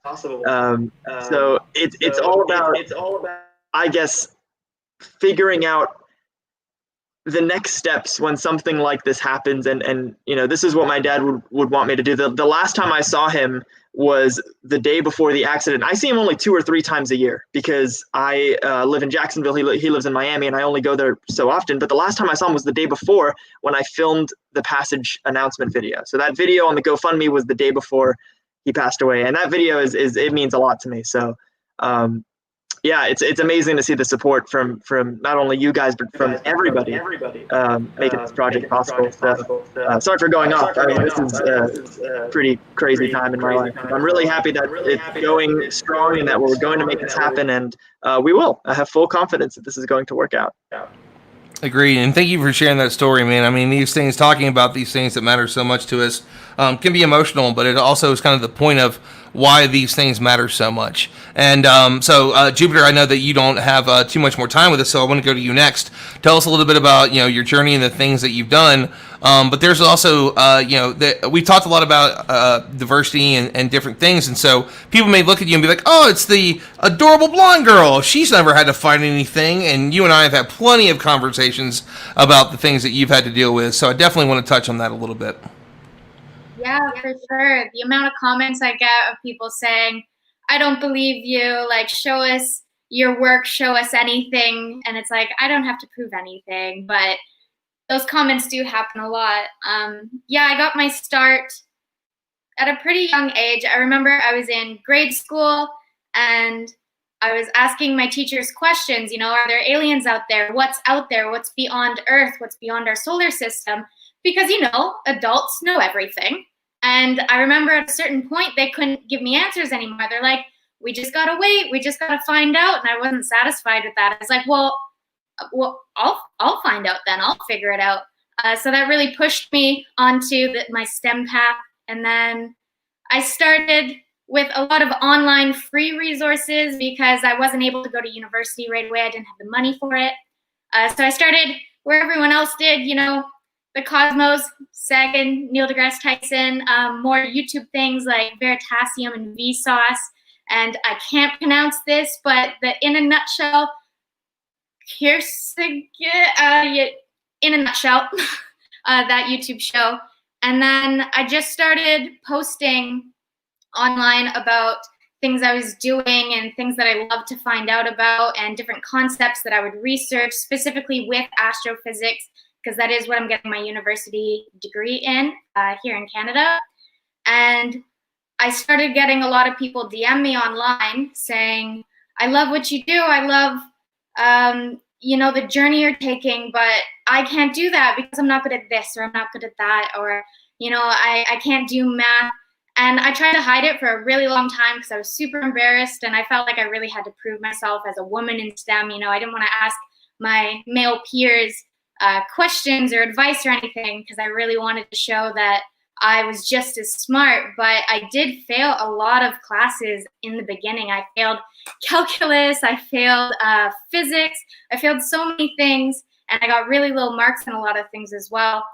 And I remember I had a point where I just kind of stood back a little bit and I was like, I love it, but maybe physics, astrophysics will just be a hobby because I don't think I'm smart enough.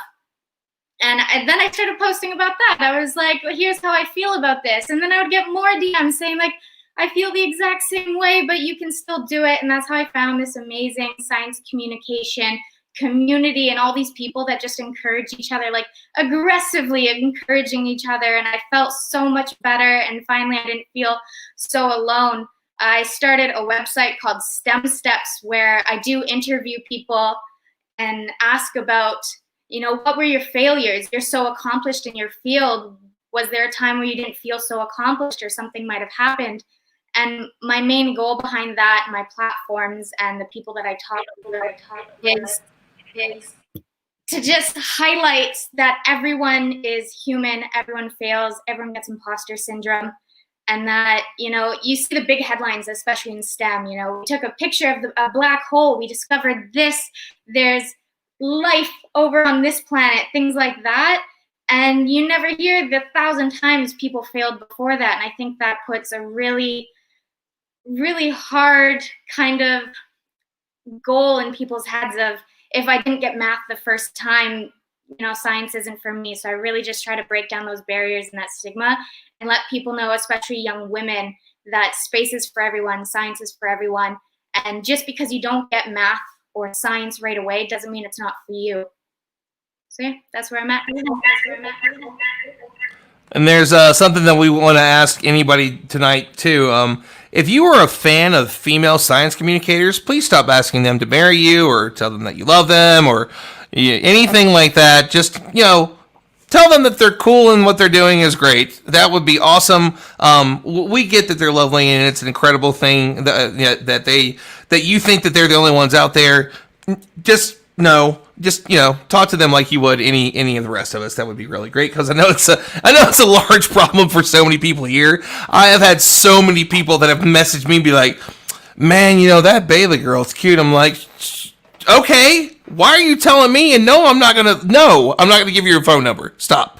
But I know that that's something too, that there are battles that a lot of people don't realize that so many people go through. It doesn't matter where you're from or what you do. And I know it's something that so many women in the industry have to deal with as well.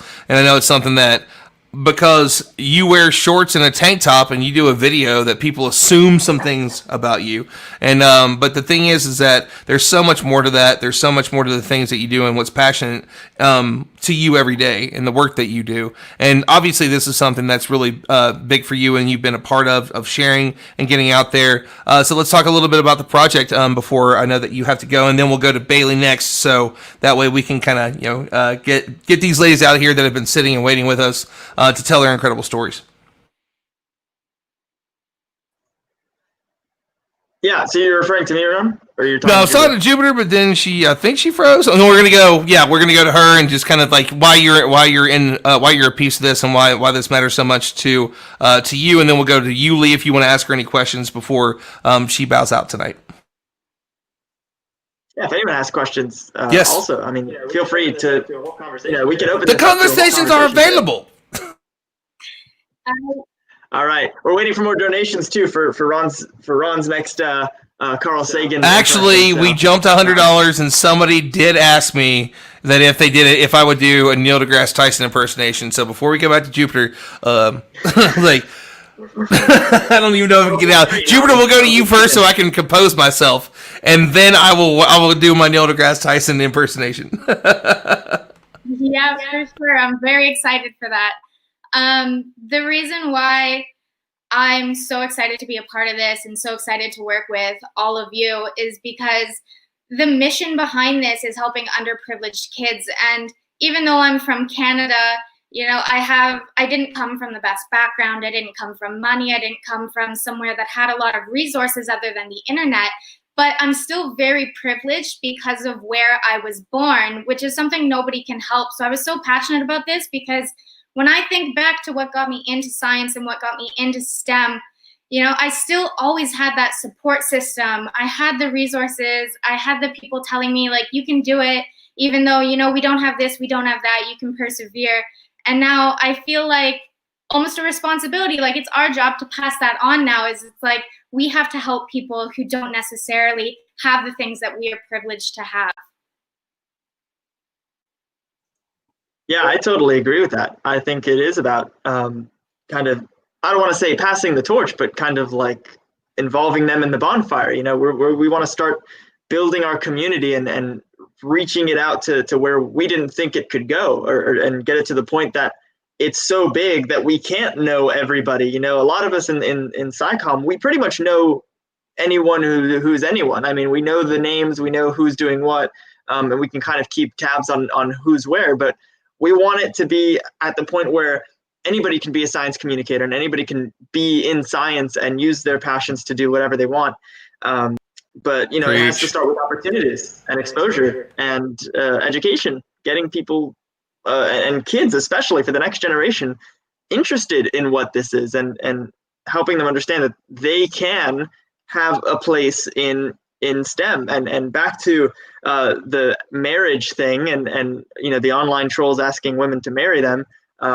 We want to get to a point as well with that it's not even about like male or female or non-binary. Like, we're just like, you're Jupiter, I'm Lee, that's Ron, that's Peyton, that's Aaron. Like, we just want to get to a point where we recognize people for their values, and we don't even have to think about like the trolls in the DMs or anything like that. We want to get to a point where everybody has opportunities to succeed, no matter what they look like, no matter where they're from, no matter their economic background. And I believe that starts with people like us, and it starts here with Passage. So yeah, there were definitely a time where because I have such a big online following, I would get comments saying, you can't like this because you like this.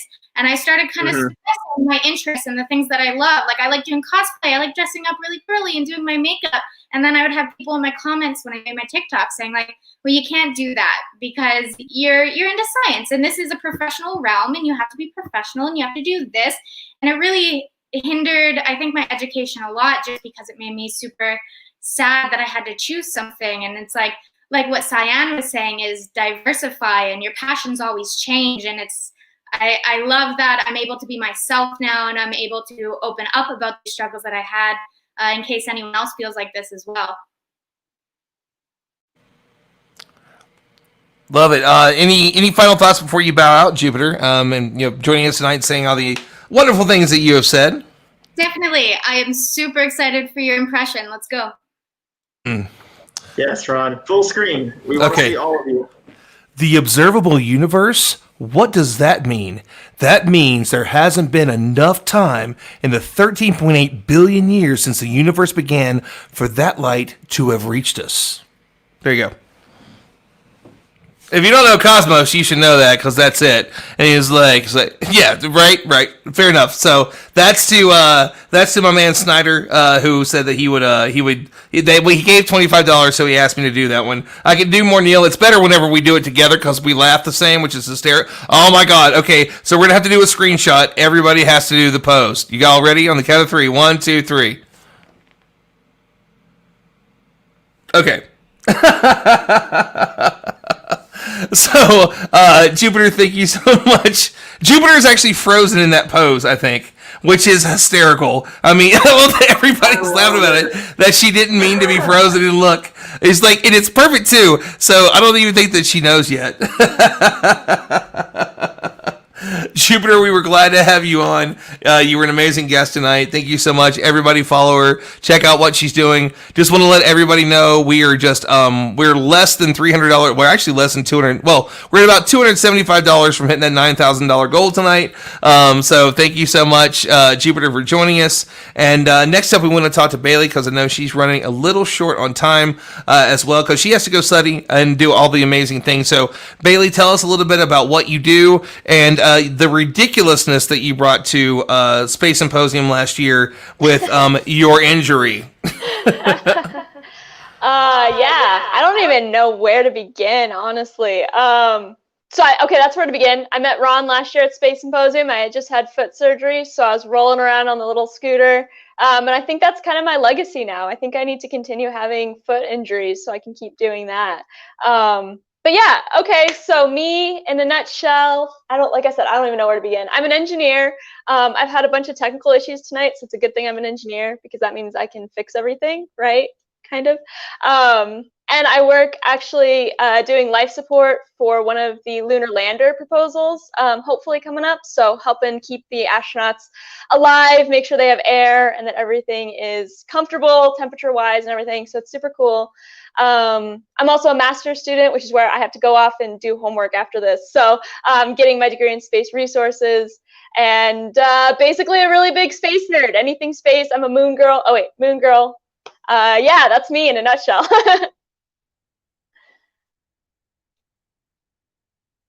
Lee, we'll go to you if you want to hit shark bait up with some. You didn't tell the story. Wait, let's go back. You got to tell the story. Okay. So whenever someone asks what happened to my foot, I would deadpan say shark attack. Yeah, and people believed it, like hands down. To astronauts. She said it to astronauts. Oh yeah. Yeah, a couple of them.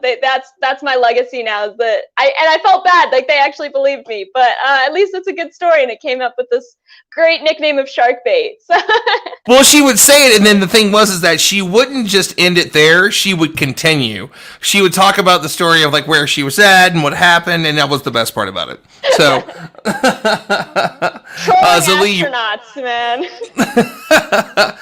So Lee, you want to throw any questions to Bailey's way about how you all got connected and the things that you do? Yeah, I think Joan has to head out. I don't know if she left yet. Oh! Let's give Joan a really quick goodbye for coming on and joining us tonight. I did see that. Sorry about that, Joan. So thank you. Give us a quick goodbye and your final thoughts. Yes, thank you so much for having me here, and I'm really looking forward to working with everybody on this panel and anybody in the Passage team, and I'm really hoping we can donate and get to hopefully 9,000 tonight. It's a great cause, and well, see everyone hopefully at KSC. Heck yeah, Joan. We'll see you there. Bye. Thank you, Joan. And really quick, for everybody watching that didn't know, if you contribute $200, we are going to be screening our documentary film about the whole Passage adventure from now until the very end at Kennedy Space Center in June 2022. So it's going to be a very exclusive event. We only have about 100 seats, and it's going to be a lot of fun. Very, very legit in the Rocket Garden, cocktail hour there, and then we're going to go watch the documentary right next to some of the most amazing rockets there are in this country. So $200 gets you that. There's only 100 spots, so it's the who's who of, all of us are going to be there. And Emily Calandrelli also, she bought a ticket, and there's a lot of really awesome people that are coming, so definitely encourage you guys to do that. And again, I want to reiterate, $25 gets you now an entry into a raffle. We have 6 spots for a Martian desert training in Mojave. We're doing a simulation next summer in 2021 that you will have the chance to be a part of, to live on Mars for a week. So if you're interested in that, there will be more information online probably tomorrow. But it is happening. If you donate $25, we'll make sure that it gets put into that raffle as well.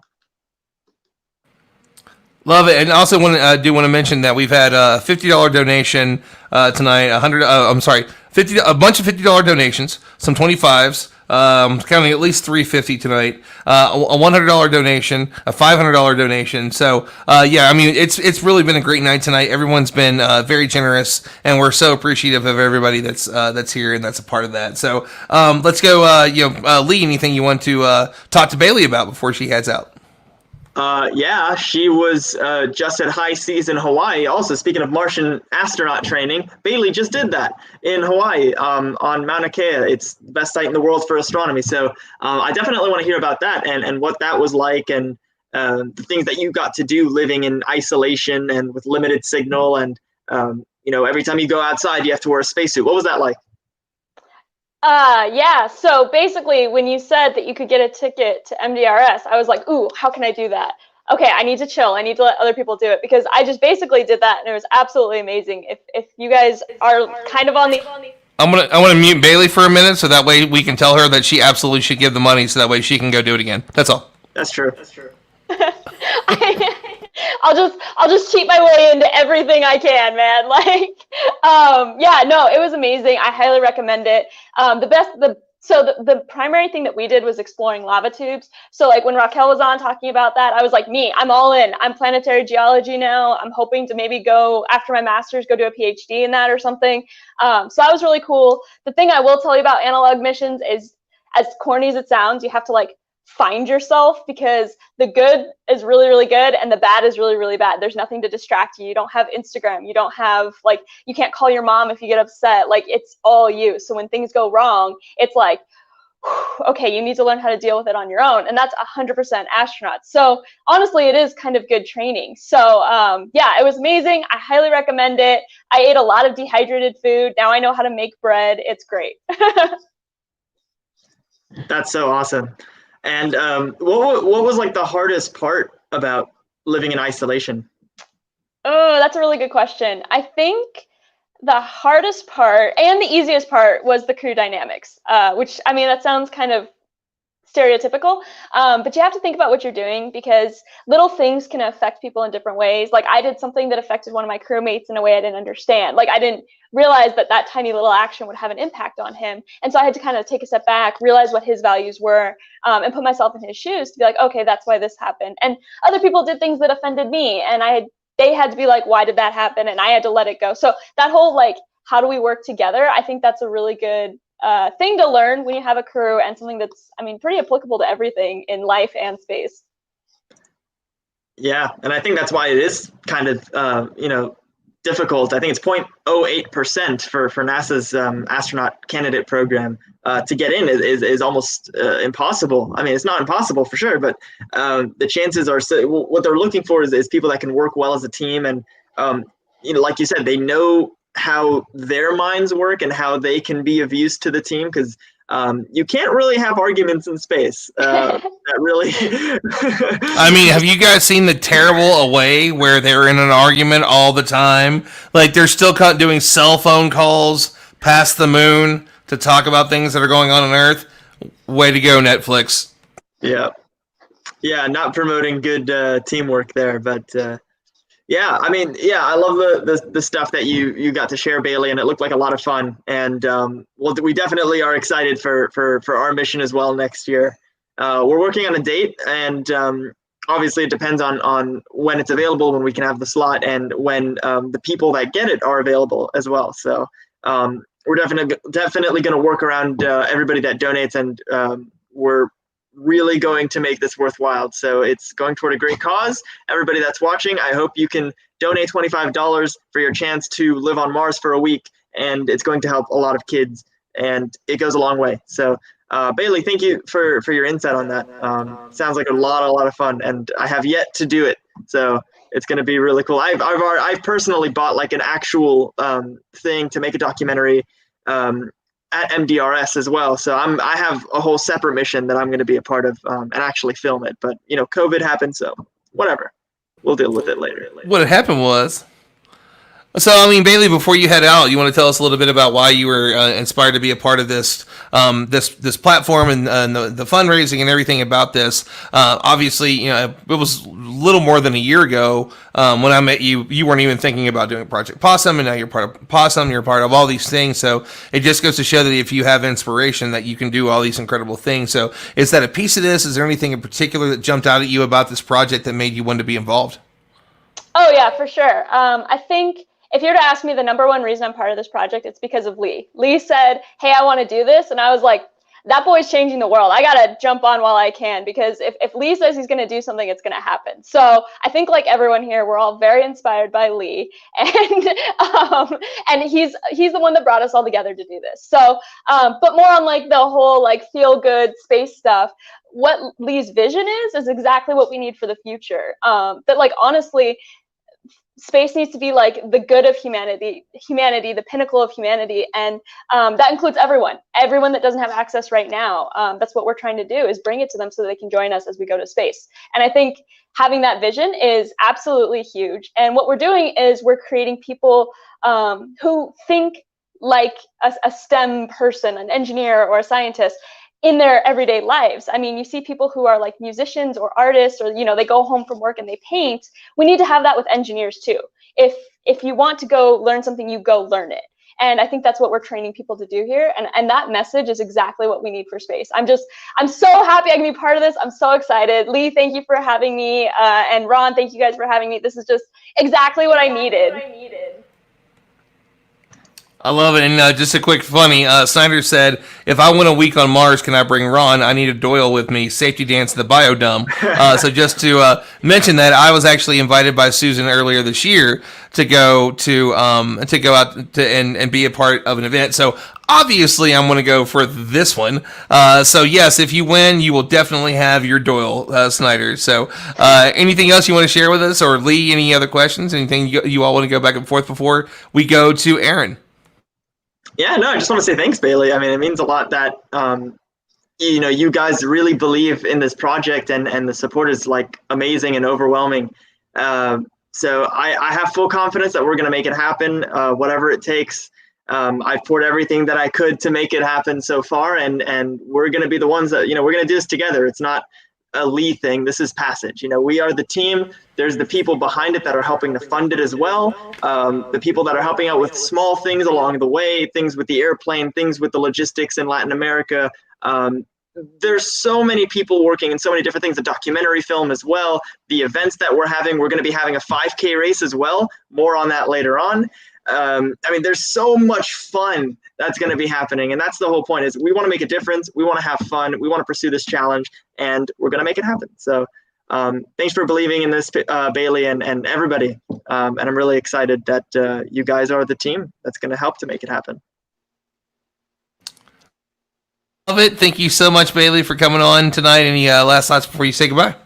Not really, other than this has been amazing. I'm excited for the future, and I'm going to go do some homework. So thanks, guys. You were awesome, Bailey. Thank you so much for joining us tonight. So we're gonna go to Aaron next after we discuss what Peyton just did.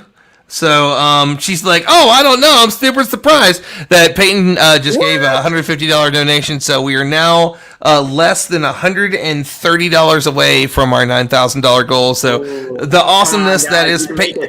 And it's also not the first donation I think that Peyton has made. So this is, I don't know what her total is now that she's given, but that is super awesome. So Peyton for the win. Wow, Peyton, look at you. Let me see. So Peyton has already raised, she's in third place after me and you, Ron. She's at $675 that she's raised on the Passage team. So way to go, Peyton. And Ron, he's sneaking up behind me now. We're at a competition to be first, and he had me for like a week, but I was first, but I haven't attempted to go after it. Let's think. Mac, are you still on tonight? So Mac Macawi, if you were still on tonight, let me know if you were still on there because we have to top Lee. Lee is up by like $120 something, and Mac has already given a lot. I think Mac was the single largest donation. We won't say what it was because he. Well, I didn't want to say what it was because he did it anonymously, Lee. But thanks for calling him out like that. Jeez, well, I mean now. His last name. Huh? You never said it could be any Mac. It could be the iMac. Yes, I did. I said his last name. I called him out by name. Oh my God, I'm done with you, Aaron. Let's go to you and talk about the awesome things that you do before Lee ruins everything else. Yeah, so I don't know if we can get it in before Lee ruins it. I don't know, man. But hey, what's going on, everybody? My name is Aaron Shepard. I have a bit of a crazy story when it comes to space and sci-comm, and I will try to be as concise don't as be concise. possible. Everybody on tonight has gone on. Tell us your whole story because your story is awesome, man. Do not cut yourself off. You are the man. Yes. Tell us. We want the robots. Yeah, we want the real deal, man. That's why you're on here. Okay, I mean, all right. Well, the thing is, I am a talker. Oh, you're a talker? I don't know anything about that. Hour, but okay. Anyways, so my story is a little crazy. I grew up. And I remember when I was a little boy, my grandma and we would always watch Star Trek together. And that's how I really became fascinated with space. And so after watching Star Trek, I grew up in the 90s. I'm watching the shuttle take off like all the time because it's like the height when they're building the ISS and all that. And so I was really into space. I was like, yes, I want to work at NASA. I want to be an astronaut. I want to work in a lab in space and build really cool robots and things like that. So I get to my freshman year of high school, and the president at the time gets up and announces, we're canceling the shuttle program. And I was like, what? Like, no, guys, I literally remember like looking down at the floor in my homeroom, and I can remember like the pattern of the tile. That's how traumatic of an experience that was for me. And so after that, I became like really lost, and I was like, oh my gosh, they're canceling the shuttle program. And, I would listen to people talk, and they would say, well, there's not going to be a space program anymore, and NASA's done. Like, you should just look to do something else, which big lesson of my story is don't listen to people who are not experts in a field, because nobody knows what they're talking about. And if I hadn't have listened to those people, then maybe I would have saved myself some time and some money. But anyway, so I was really lost. I didn't know what I wanted to do.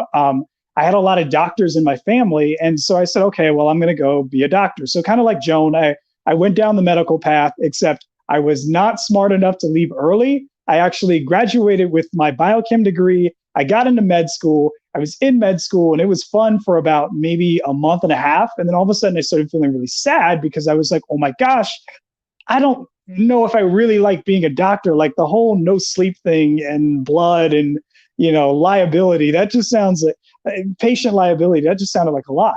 So one day, it was in November, I was sitting in a health class and I wasn't paying attention at all. I was watching the European Space Agency land on a comet, and I was watching the pictures from that and the discussions from that. And I realized, like, right now there is some nerd out there getting paid to build satellites and robots and launch them off into space, and that's their job. And then I began to ask myself, well, why can't I be that nerd?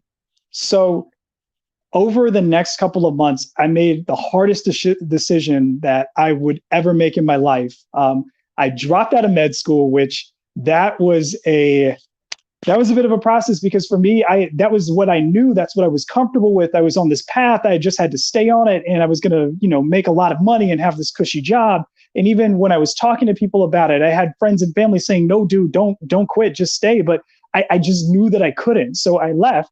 And over time, I was really trying to figure things out. I was like, oh my gosh, what I want to do. And I finally decided to go back to school for electrical engineering. And in particular, I wanted to do robotics engineering. So I enrolled at Clemson, and I knew that I'd always been interested in space, but I didn't really know how to get there. And so one day I was on Reddit, and I posted a question to, I forget which subreddit. And I was like, hey, I really want to work at NASA. How do I do that? And so of course, some of the answers that I got were, get in line, pal. We all want to work at NASA. Like that's, everybody wants to do it. What makes you so special? But then somebody who was really, really nice told me, look into the space grant program. And so what the space grant is, after I Googled it and found out, was that NASA gives money to each state to help fund high school and college students to do research that's related to NASA's missions, but then it also helps you get into internships and other programs that would give you relevant experience. So I apply for a space grant. I get the fellowship my first summer at Clemson, and I end up doing this really cool project where I'm building a tentacle robot that's designed to wrap around old satellites to bring them back in for servicing. And so I had that experience. It was really fun. I got to say that I worked on NASA paid me to do a project. Well, the next summer, I actually ended up getting an internship offer from the NASA Academy at NASA Langley, which, interesting fact, Emily Calandrelli, who we always reference, actually did the Academy like 10 years ago at Ames. And it was really funny because the Academy alumni, we have an email chain that goes around, and it was like, hey, Academy alumni has a Netflix show. And I was like, wait, what? And I looked and I was like, oh, no way. She did that. She did the Academy. That's so cool. So I did my first internship at NASA. And then, like many people who work at NASA can tell you, once you get your foot in the door, I mean, that's pretty much it. The next summer, I got to work on a really cool project that was about soft robots, and they were flexible, and they were going to be used to build habitats and structures on the moon. And the project was so big that the article got released. It got hundreds of thousands of hits. There's a YouTube video from NASA where if you look at it, it's got 500,000 views, and I'm in the background, like playing with a robot. And I'm like, oh my God, that's me. I'm in a NASA video. Look, Ma, that's awesome. And so then my third summer at NASA, I did another robotics project where we worked on a team of robots that would come together to form a giant robot that would be used to build solar panels and other infrastructure on the moon for the astronauts to explore. And besides all of that, so kind of piggybacking off what Dr. Proctor said about having diverse passions, as if you can't gauge, I'm really into robotics, and I like space robotics. I like Android robotics. I just think robots are so cool in general. And so a couple of years ago, while I was just messing around in my garage, I ended up creating a robot that I could control with my mind. And then after creating that robot, I realized that it was such a cool thing, and I just wanted to share it with the world. So I began demoing it at all these science fairs. And when we would have students come into our university for STEM programs, I would demo the brain control robots, and everybody was like, oh my gosh, those robots are cool. Well, enough people said like, hey, these robots are really cool and they could be really useful for students that have ADD and ADHD. You should really do something with this. So I said, okay. And earlier this year, I actually formed a company with 2 of my classmates, and now we build these robots and we use them as tools to help battle ADD and ADHD at home. So yeah, that is my story. I told you guys I was a talker. No, man, it's complete. I mean, but the whole point is to tell that story. I mean, how awesome it is. I mean, the things you've done, and I mean, I walked away from a 6-figure year job saying like, I'm going to completely change my life. I'm in my early 30s. I've never been more successful. I want to get rid of my big house and my sports car. I want to move to Dallas and then I want to go to Colorado and climb mountains around the world. And people looked at me like I was crazy. What are you doing? I'm like, this is way more important than what I was doing before. So I just want to mention that we are less than $80 away from our $9,000 goal. Thank you so much to Ben Greaves for his $50 one. And because Lee cheated and gave $200, he donated $200 to his own cause, Lee doesn't technically beat me, but I'll go ahead and say this, that Mac said that he's got my back, and Mac is gonna throw in a donation, so that way I go over top of you, Lee. So we're not gonna say what he just said. That shh, my wife might find out. So we'll see what he's gonna throw in there, man. But I think we're gonna hit 9,000 tonight. Oh man, that's exciting! Wow, I mean, I can't believe that we've gotten so much progress in one night, and it's so amazing to see everybody tuning in and watching us hang out, and we're having such an incredible time and such an amazing conversation throughout the night, and it's just consistently awesome. And just watching the fundraiser start going up, it's becoming more and more of a reality. It's less, on the screen or in our heads, and it's going to come into fruition very soon. So it's a very exciting time, such an amazing conversation tonight with amazing people. And thank you to everyone who's donated so far and helped to make it possible. And I promise we'll get some Carl Sagan impressions from Ron. We'll get him the whole ensemble, turtleneck and everything. Oh, man. Okay, so there's actually something I want to talk about too, Aaron, with you, is that, so what is your background? Like, why is this important to you? And it's like, as I've seen you speak, I'm pretty sure I've seen you speak what looked like pretty fluent Spanish. Am I wrong about that? No, you are actually very right. So that my grandmother, who I mentioned that I watched Star Trek with, was actually born in Central America. I am Afro-Latino. And so it doesn't show by my name or my skin color, but yes, Spanish isn't my first language, it's my second. But yeah, I picked it up when I was in high school. And for me, the project was there's just so many aspects that resonated with me. First of all, again, servicing Central America and the Caribbean, that's where a lot of my family members are from. And so that just really struck a chord with me. But then also too, the idea of promoting diversity in science and giving people access to resources that they did not have.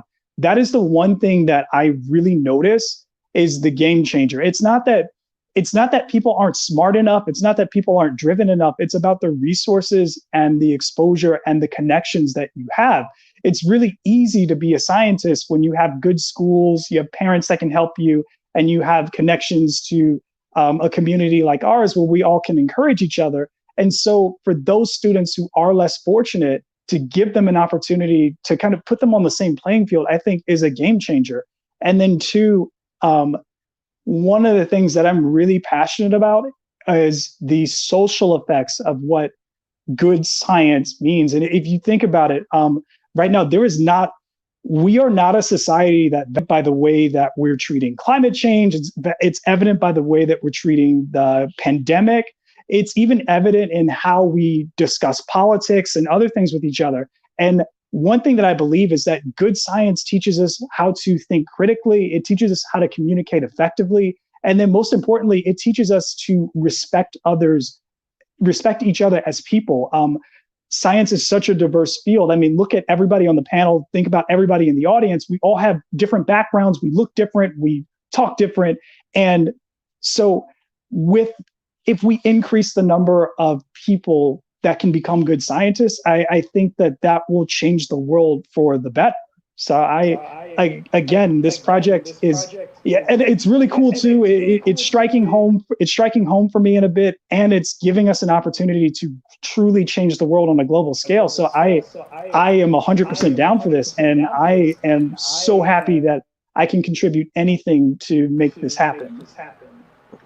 Well, I didn't want to mention that. So somebody gave $50. Let me find this again real quick. Ben donated $50 because he said making space robots for everyone. So obviously that goes out to Aaron tonight. It's a little bit of a dedication to him. But we do want to tell everybody something that we just had 2 $100 donations. So Christina Sage, Helen Tavora, thank you so much. We are now over it's $9,121. So we've still got some time left tonight. We might get close to that. To that $10,000 range. I mean, if we can cross 10,000, the goal was to. I mean, we would have loved to have seen that, but we did not think that we were going to raise nearly $1,500 tonight.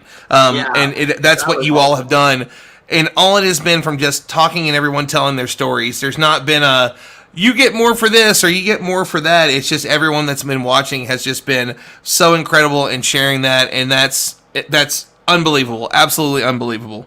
Lee, I know you got something to say about that before we go back to Aaron, for sure. Yeah, no, I mean, this is just again, I've said it many times tonight. The support is just overwhelming. And Aaron, I didn't even know you were Afro-Latino. I mean, we got to talk about that for sure. That's really cool.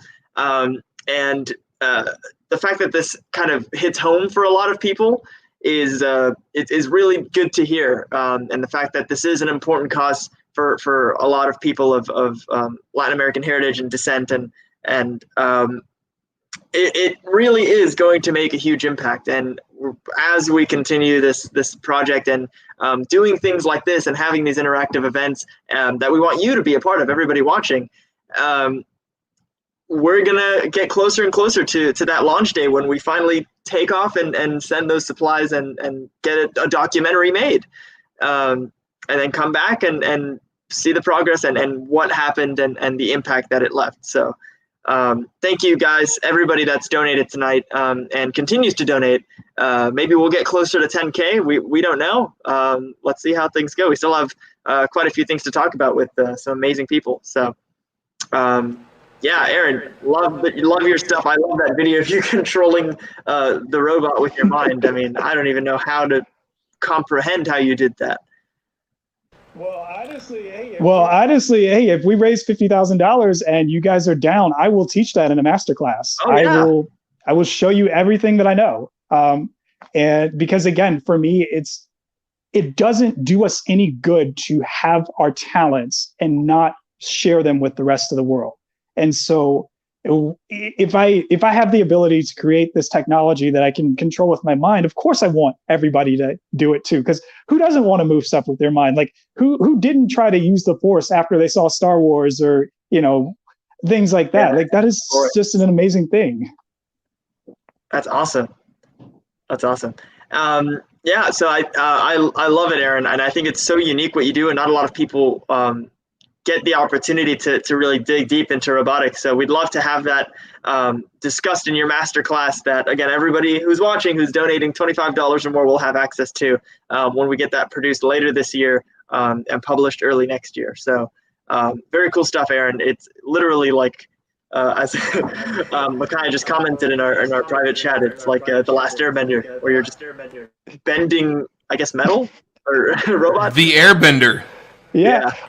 So the crazy thing is, I actually I haven't made this yet because there is a liability. There's a liability issue that's out the wazoo. But I have concepts for like a flamethrower that's controlled the same way. So we got to get you together with Elon Musk so that way you can take his whole thing and just make it from the brain. So Neuralink plus Aaron plus the Boring Company's fire flamethrower.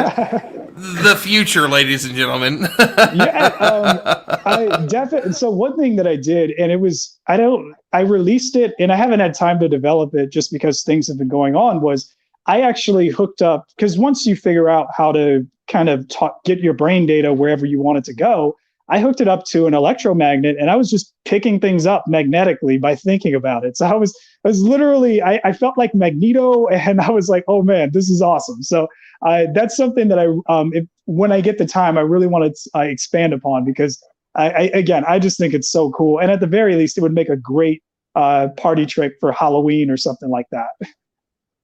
Definitely. I can see that happening for sure. All right. So, Ron, I think we have another guest that we haven't really gotten to yet. Yes, indeed, we do. And I love the fact that she was able to jump on. So, hold on a second. Again, this is from Taylor Richardson. If you don't know who she is, she's incredible. Wow, he's gone. I don't think he meant to leave, but Aaron just bounced, so something must have obviously happened there. But Taylor Richardson, if you don't follow her, does incredible work. She says, most definitely will meet your goal. Be on the lookout for Giving Tuesdays from GoFundMe. Love you, Lee. Just donated back to physics homework. So Taylor's donation hasn't shown up yet on the site. She is an incredible young woman. Watch everything she does. Off the top of my head, I don't remember her Twitter, but I think it's Astro Starbright, if I remember correctly, but I'm not too sure. Astronaut Starbright. Yeah, Astronaut Starbright. Okay, so thank you so much for that. And also, by the way, I'm hoping that while he's listening, that he'll hop on. If you don't know Tori is one of the most incredible science communicators out there. He constantly does live streams. He's a wonderful individual. He does so many amazing things. So, Tori, listen, man, ping me. I will send you an email with a link so that way you can hop on and join us. By the way, this was supposed to be an hour tonight, and the conversation has been so incredible that we were over 2.5 hours, and I absolutely love that. And honestly, Mac too. Mac, if you want to join, because Mac does incredible things, and we mentioned it earlier, that Mac does this incredible work with the Arabic community. He has gone to different places all through the Arab world. One of them, and this always blows my mind that he does these incredible things, he's gone to Syria. He's gone to camps with cameras to help put out to the world how amazing they are, and what these people are doing. He's unreal. He has a passion for this. He's done so many amazing things. So Mac, let me know. I'll send you a link as well. But yes, Tori, I'm going to send you one here in just a minute. But we have to talk to Micaiah. Micaiah is just one of the most lovely. Go ahead. Before we do, we have two of our guests that need to head out for the evening. Eddie sorry. And Aaron.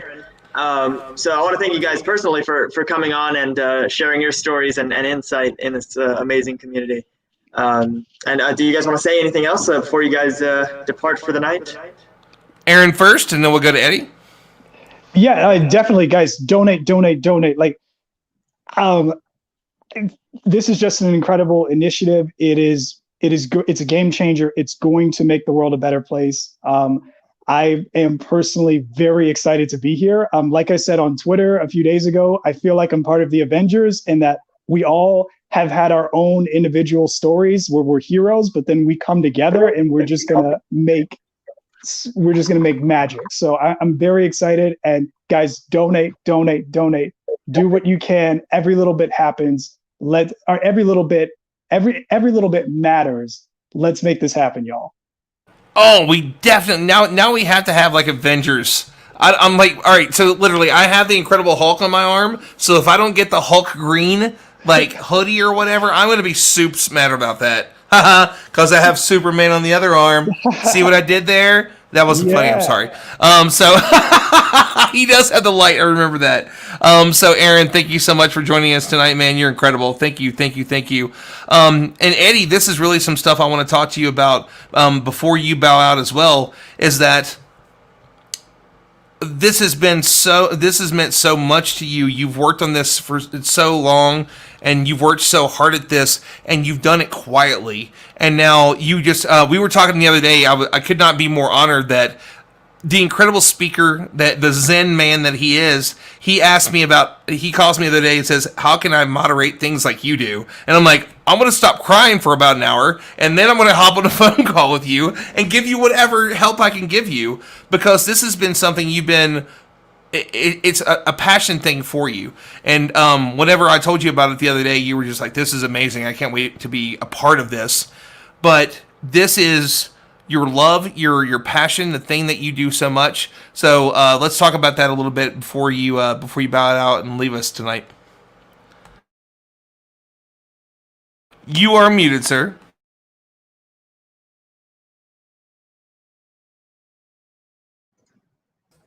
On the There we stream. go. I am going to share a really cool story with everybody. So I was asked to be a keynote at the NASA Community College Aerospace Scholars, which is a nationwide program. And there was probably about 250, 300 NASA interns on the line. And as I talk about how I got to NASA, I also talk about the importance of getting a really good mentor. And for those that know me, they know that Christopher Gardner, who Will Smith portrayed in The Pursuit of Happiness, is my mentor. Which freaked me out when you told me that. Right? So I get to the part where I actually show a clip from the movie, and I show how I got his business card, and then I show a couple of pictures of us together, and I just say, you know what? He is this amazing person. He believes in STEM. He believes in the next generation. And if you've got a dream, you've got to hold on to that dream. And then bam, he popped into the meeting, and he's like, my ear was ringing, and I thought I'd come in and say a few words to the NASA interns that are online. That was last week, and that was pretty Dude, awesome. Absolutely love what you're doing. Thank you so much for joining us tonight and telling us all the cool things. Lee, anything else you want to talk to Eddie about before he bows out? No, just thank you so much for being here, and it's amazing that you got to share your story with us as well. And it's a pleasure to meet you. I mean, this is, and the internet is such an amazing thing. And I was telling Ron this when we officially met in person for the Bereshit launch, Israel's launch in last February, and it's amazing how many friends you can make on the internet. Like I haven't met most of the Passage team in person, but I feel like I've known them for such a long time. And for some You're welcome, Lee. I'm kidding. mainly because of Ron. That's Ron's kind of his forte is connecting people. So thank you, Ron. I'm totally kidding. I'm playing. Yeah, I mean, like I was trying to figure out how I met Ron, and I actually met Ron through Michelle Thaler, who threw my name to Ron. And well, no, let's back this up. The power of the all Michelle had done is Michelle had tagged him in a post. I don't really know Michelle, and here's the thing: is like Michelle is one of my biggest influences. Not long after I watched Cosmos, I found, well, actually almost immediately afterwards, I fell in love with it so hard that I'm like, I have to find more. And I watched How the Universe Works. And she was tagging Eddie in certain things, and then I looked at the stuff that Eddie was doing. I still don't really know her. I've rarely had a conversation with her, but the friendship that's been created from that, it was a connection from a connection of a hero of mine that I still don't really know.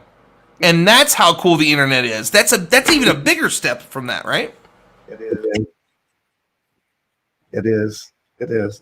Everybody, thank you for allowing me to be online. Keep doing what you're doing. Donate, donate, donate. And remember, if we're going to change the world, we got to change ourselves. Preach, brother. So, all right, take that with you. So apparently Peyton just snorted on camera, but we didn't see you or hear you, so that's fine. So we got to talk to Micaiah, man. Like this is one of my favorite people in the world. She's always doing incredible things, and I love her because she like so willingly puts her heart on her sleeve. She does all this incredible stuff, and there's always this bright smile on her face while she's battling all the that's going on in the world right now. And I love that. I love our conversations. I love the things that we talk about. So, Micaiah, tell us a little bit about you, the things you've done, because you've also been to High Seas. But this year in particular, this obviously means a lot to you that we're reaching out to more and more communities and trying to connect everyone. And I think that's a really powerful story if you're willing to kind of share it, like the things that I know that you personally have been hit by during this year. I mean, if that's up to you. I'll let you decide how much you want to share. Yeah, certainly. So hi, I'm Micaiah Eustace. I am an aerospace engineer by education from Texas A&M. Graduated last year. Now I am an officer and engineer in the U.S. Air Force here in Georgia. but I've also, as they mentioned, I've been involved with space analogs. So I've been to the Mars Desert Research Station in 2018. I also involved with the Mars Academy USA, and also in January I went to High Seas for 2 weeks with the first Sensorium mission. I mentioned Bailey was also involved and went to High Seas.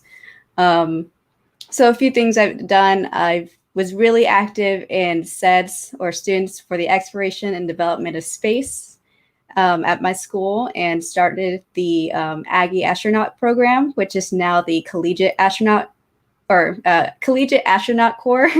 part of the SEDS national chapter, which is really awesome.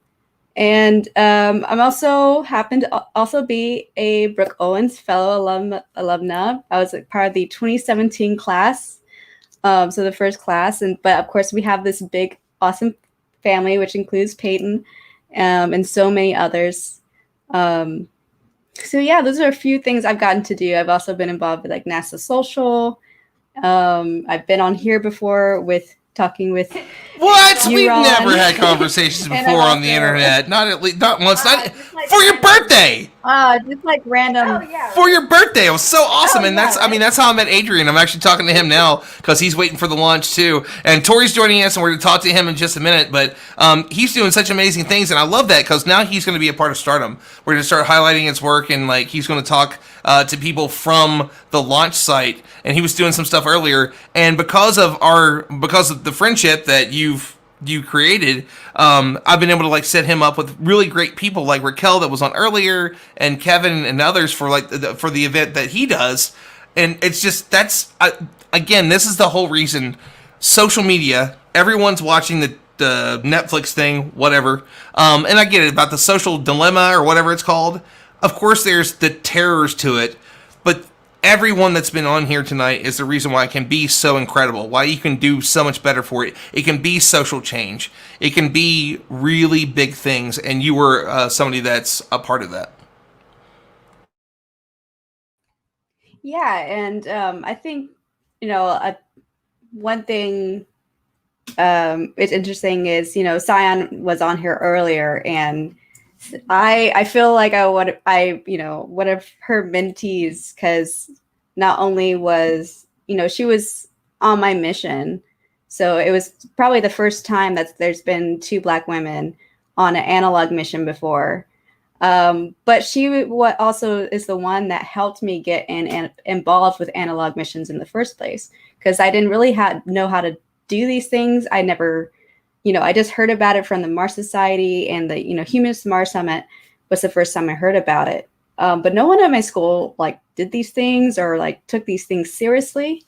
And I just reached out to her on Twitter and said, like, I want to do these things. I don't have any skills or whatever. And she helped me get my application through, and I actually got in. And 2 years later, we actually get to be on a mission together. And that, I think, is a great example of, it takes us lifting each other up, especially when we don't have the resources. And I'll say, like, I never had, I think that one of the big questions, like, oh, who have you seen in teacher positions and, professor positions that look like you? And I'd never had that in my department. And it wasn't until I only had like 2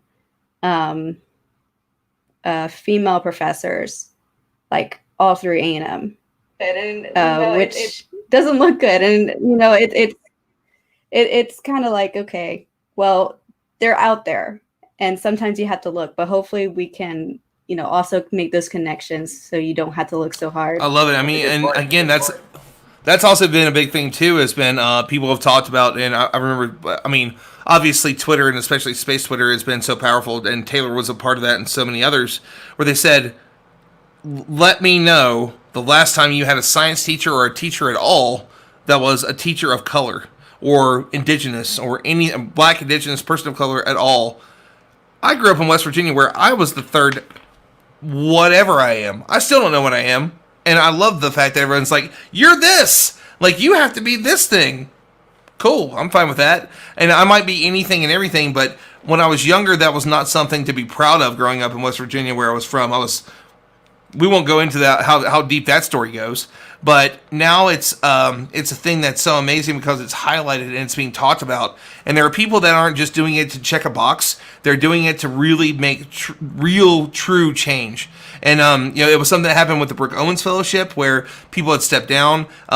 We were called out by a very good friend of mine for the Explore Mars organization, saying, you look through this list of leadership and it's all white people. And we were already talking about changing things before everything happened. But I love the fact that I was kind of nervous to mention it, to say we should do this. And the entirety of the leadership was like, absolutely. And now we have more people of color that are on our board, like Dr. Cyan Proctor and J.R. Edwards. We're doing series of things about diversity, not just diversity, but women, making sure that they are highlighted more. And I adore that. It's the same thing with the Space Foundation and the stuff that we're doing to make sure that everyone can be a part of this. I love that the space industry stood up and said, we can be better. And no one has complained about it. No one has, well, there's one person, we won't talk about him because I still kind of do podcasts for him. Robert Turin. But other than that, I mean, everyone else is really stepping up in this way. And that's great about this, just this entire community. Micaiah's typing because she's laughing. I know. I'm sorry about that. But honestly, I'll be honest. They've never paid me for a thing, so you should be called out. Well, I mean, I think I'd say about, just in general that, people like, oh, it's a cancel culture or you're being too mean to people. But it's like, if you just listen to people and have an open mind and realize that, hey, there's things that you don't realize, especially when, we don't have the perspective of a lot of women of color in leadership who are not only at the table, but actually have influence. We've never seen what that looks like necessarily when it's majority of Black women or Indigenous women and non-binary people. And also we haven't seen that when you have majority of people in the Southern Hemisphere.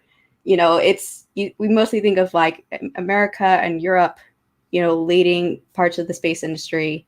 And you don't see, it's not like it's not there, or innovation is not there. When you actually put it in the forefront and you're going to see that, hey, it's already there. They're just not getting the right influence and power that they should be getting.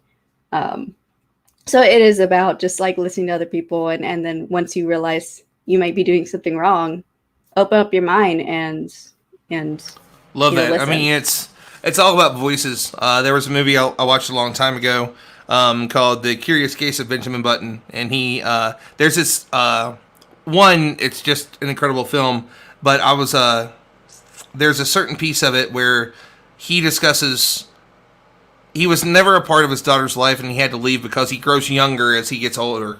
And he talks to her, he's like, it doesn't matter. Actually, you know what? I'll bring up the exact quote because it's just that amazing. And it's part of I don't think it's a book, but I think it's like a short story. And it's, no matter how old, hold on. It's that good. I promise it's worth it.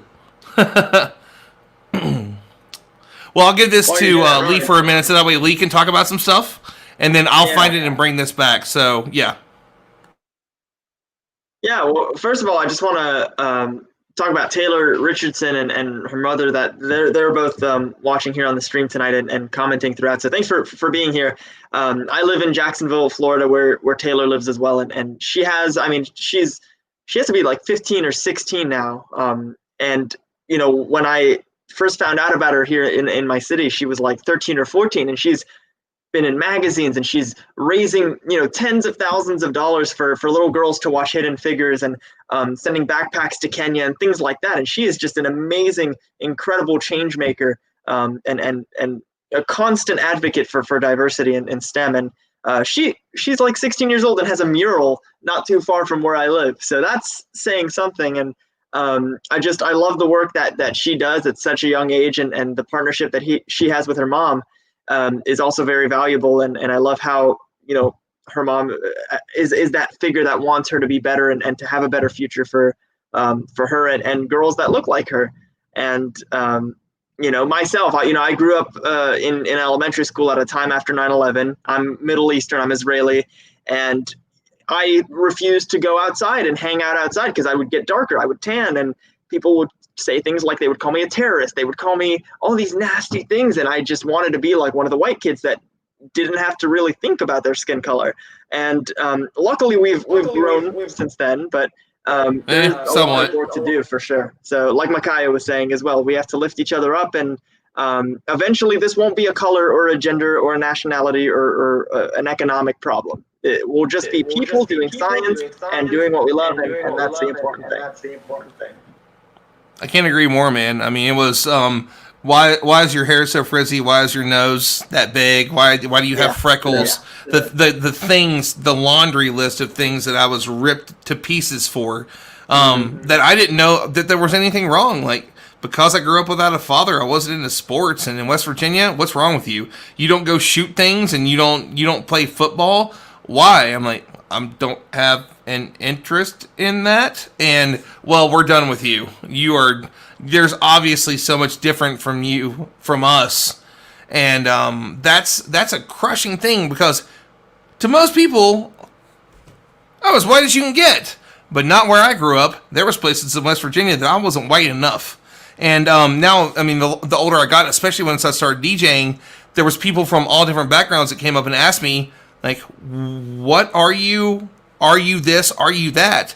And I love that. And there's a lot of people that aren't the biggest fans in the world of Vin Diesel. But I loved Vin's story, is that Vin grew up in a place where no one wanted to accept him. And then once he became an actor, everyone wanted to say that he was them. He's like, oh, well, you're Italian. Oh, well, you're black. Oh, well, you're Dominican. Oh, well, you're this. And that's what I heard while I was growing. I mean, like, afterwards, everyone said that. I've had so many people that came up and be like, Mike Mongo is one of them. He's like, Ron, you're black, period. Like, you got black in you. I mean, I don't care what you get back from your DNA test or this. I'm not claiming anything until I know, but that's still a really big thing to say. The battles that you have and the things that you've gone through to not be a part of these certain things matters, because you were told that you were different. And the thing was that if we all go back to it, if you go back far enough in the timeline, we are all African. Everyone came from there. How can we hate and loathe the things that matter the most, that we all are one? Bill Nye had a great quote where he talked about the fact that there's really no thing about race. It's not really there. It's all about the time that you've spent in certain, like, latitude and longitude. The higher you go, the closer that you get to things where there's less sun. I mean, there's more sun, there's more snow. You got lighter because it allowed you to do that. And I loved that Cosmos went through that, and they did it with bears. They did it, like, I love the fact that I sat and watched this, and it just blew my mind, where it talked about a brown bear, and then the brown bear, there was some genetic alterations, and then they had lighter and lighter fur, and it was able to be the next thing. And that's what took over for the area it was in. You are no more or less than the area that you are in. There's nothing that makes you less. We are all the same. We are all the same species, and we always have been. And the things that we have gotten into to forget that blows my mind. So, but that's kind of me. Let me hop off my soapbox there and go back to Lee and Micaiah before we go to Tori, who joined us tonight, which was great of you, Tori. I mean, I know that these kind of conversations are not, you do amazing things, and I know this might not be your wheelhouse, but I think it is your wheelhouse. It's just not something that you technically normally get into. Yeah, I'm happy that you had me here. I love meeting people. I mean, I feel like I know most of these people that are here, but I love actually just being able to interact with the science community and talk about stuff like this. It takes a little bit of pressure off me, because I can listen in and hear the stories and things like that. But I'm glad that you had me here. I mean, this is all these sessions have been a lot of fun. I've watched a bunch of them. I was with you a couple of weeks ago for one of them, and I love it. It may not be the thing that I do on my channel, but I do love it. I sit here and watch them usually. And you do, and you're there a lot, and that's one of the things that I love, and I've discussed it a lot, that you're one of my big inspirations, so now I have a new setup, I got cameras and stuff, and I also need your help, because obviously my voice is off by half a second, so I'm going to need your help. But I do want to go back to Lee and Micaiah before we dive into some of the stuff that you do, and the incredible work you do, and also go back to Peyton for some stuff, who has been here for the entire 3 hours and has been awesome the whole time. So, yeah, and Peyton is wonderful, and I want to talk a little bit more about her story as well. And I know that we're approaching what was supposed to be 1 hour. We are nearly 3 hours, and we've raised nearly $1,500, and one of the reasons that we've stayed on is because of this. And the conversations, this has been something that there's no way whenever we talked about this, whenever Lee and I discussed this, that it would be what happened tonight. And that's why I love these live streams with the people that are in this industry and what matters to so many people. So, Lee, I want to go back to you and then have like you and Micaiah have a bit of a conversation. Yeah, and like we were talking about, or when you guys were talking about like what you do, and Ron has been known as like the Jimmy Fallon of the space industry. Oh, I wonder who came up with that. Bring people together, talking. All right, wait, hold on a second. I have to give Lee some love for this. Yeah. Whenever I just got my new job at Space Foundation, my full-time job and like benefits and all this stuff, the VP, my main boss, said, I love that, Micaiah. He said, I love the fact that you are known as the Jimmy Fallon of space. This has gone everywhere, and it came from Lee. And I love that, like, Emily Calandrelli was like, that is perfect. Everyone has loved that, and it came from one of my best friends. And there's been a lot of really great ones, because I have, like, you're Space Bourdain, which I love that one, too, because I'm a bit of a miscreant and a little bit of one of those raconteurs and stuff, and I love that, too. But that term was great, and it did come from you. Yeah, I'll have to Photoshop your head on Jimmy's body. And then the guest is Emily, but photoshopped on some random person's head. So I'll get that for sure. That's just a fun promo thing. But anyway, yeah, I mean, the conversations we're having tonight is absolutely incredible. And to everybody watching, as we are about to hit our 3 hour mark, we encourage you to donate. We'd love to have you as a part of this project. We have a lot of things planned. Definitely check out I'll probably comment on the Facebook post itself for our stream on the Passage Facebook page, where you can see all of the different rewards that you can get and all the different tiers. And on top of that, we're adding something. If you donate $25, you're going to be entered into a raffle to go train as a Martian in the Mojave Desert in 2021, probably toward the summertime. So there are 6 spots for that, so the chances are pretty good as of right now for you to be able to train like a Martian in something that would cost $3,500 per person. So take advantage of that. It's worth a shot, and it's toward a good cause. So whatever happens, you'll still get access to our master classes for $25 by the tons of amazing people on this team, some of which are here tonight as well. And yeah, I mean, I'm really excited to see where this is going to go in the coming days and weeks, and the support is unbelievable. So thank you, everybody, for being here and for watching and sticking with us, and for everyone that's here tonight. So yeah. Hold on. I have to do this for Snyder because he says this. He says, I am a collection of water, calcium, and organic molecules called Carl Sagan. You are a collection of almost identical molecules with a different collective label. But the essence of life is not so much the atoms and simple molecules that make us up as the way in which they are put together. I love Carl Sagan. Can we bring him back? Because people keep asking me, it's like, Ron, what are you going to do next? I'm like, can you bring Carl Sagan back from the dead? I wish I could, because I would interview him and it would be amazing. But back to you, Lee. Yeah, I mean, that's pretty much all I had to say. And yeah, we should bring Carl Sagan back. Let's bring Carl Sagan. We all need Carl. We need Carl Sagan back from the dead and Anthony Bourdain. And I want to do that phone call. I want to do that live stream. We'll just have them together in one travel show where they just travel, eat, and talk about space. I mean, what's better than that? But yeah, so Micaiah, we'll let you wrap up. Anything else that you want to say, and then we'll head over to Tori. And yeah, Micaiah, I know that you said there that you wanted to speak, that you could speak on that too. Some of the stuff that I was talking about. So please feel free and take as long as you want to do so.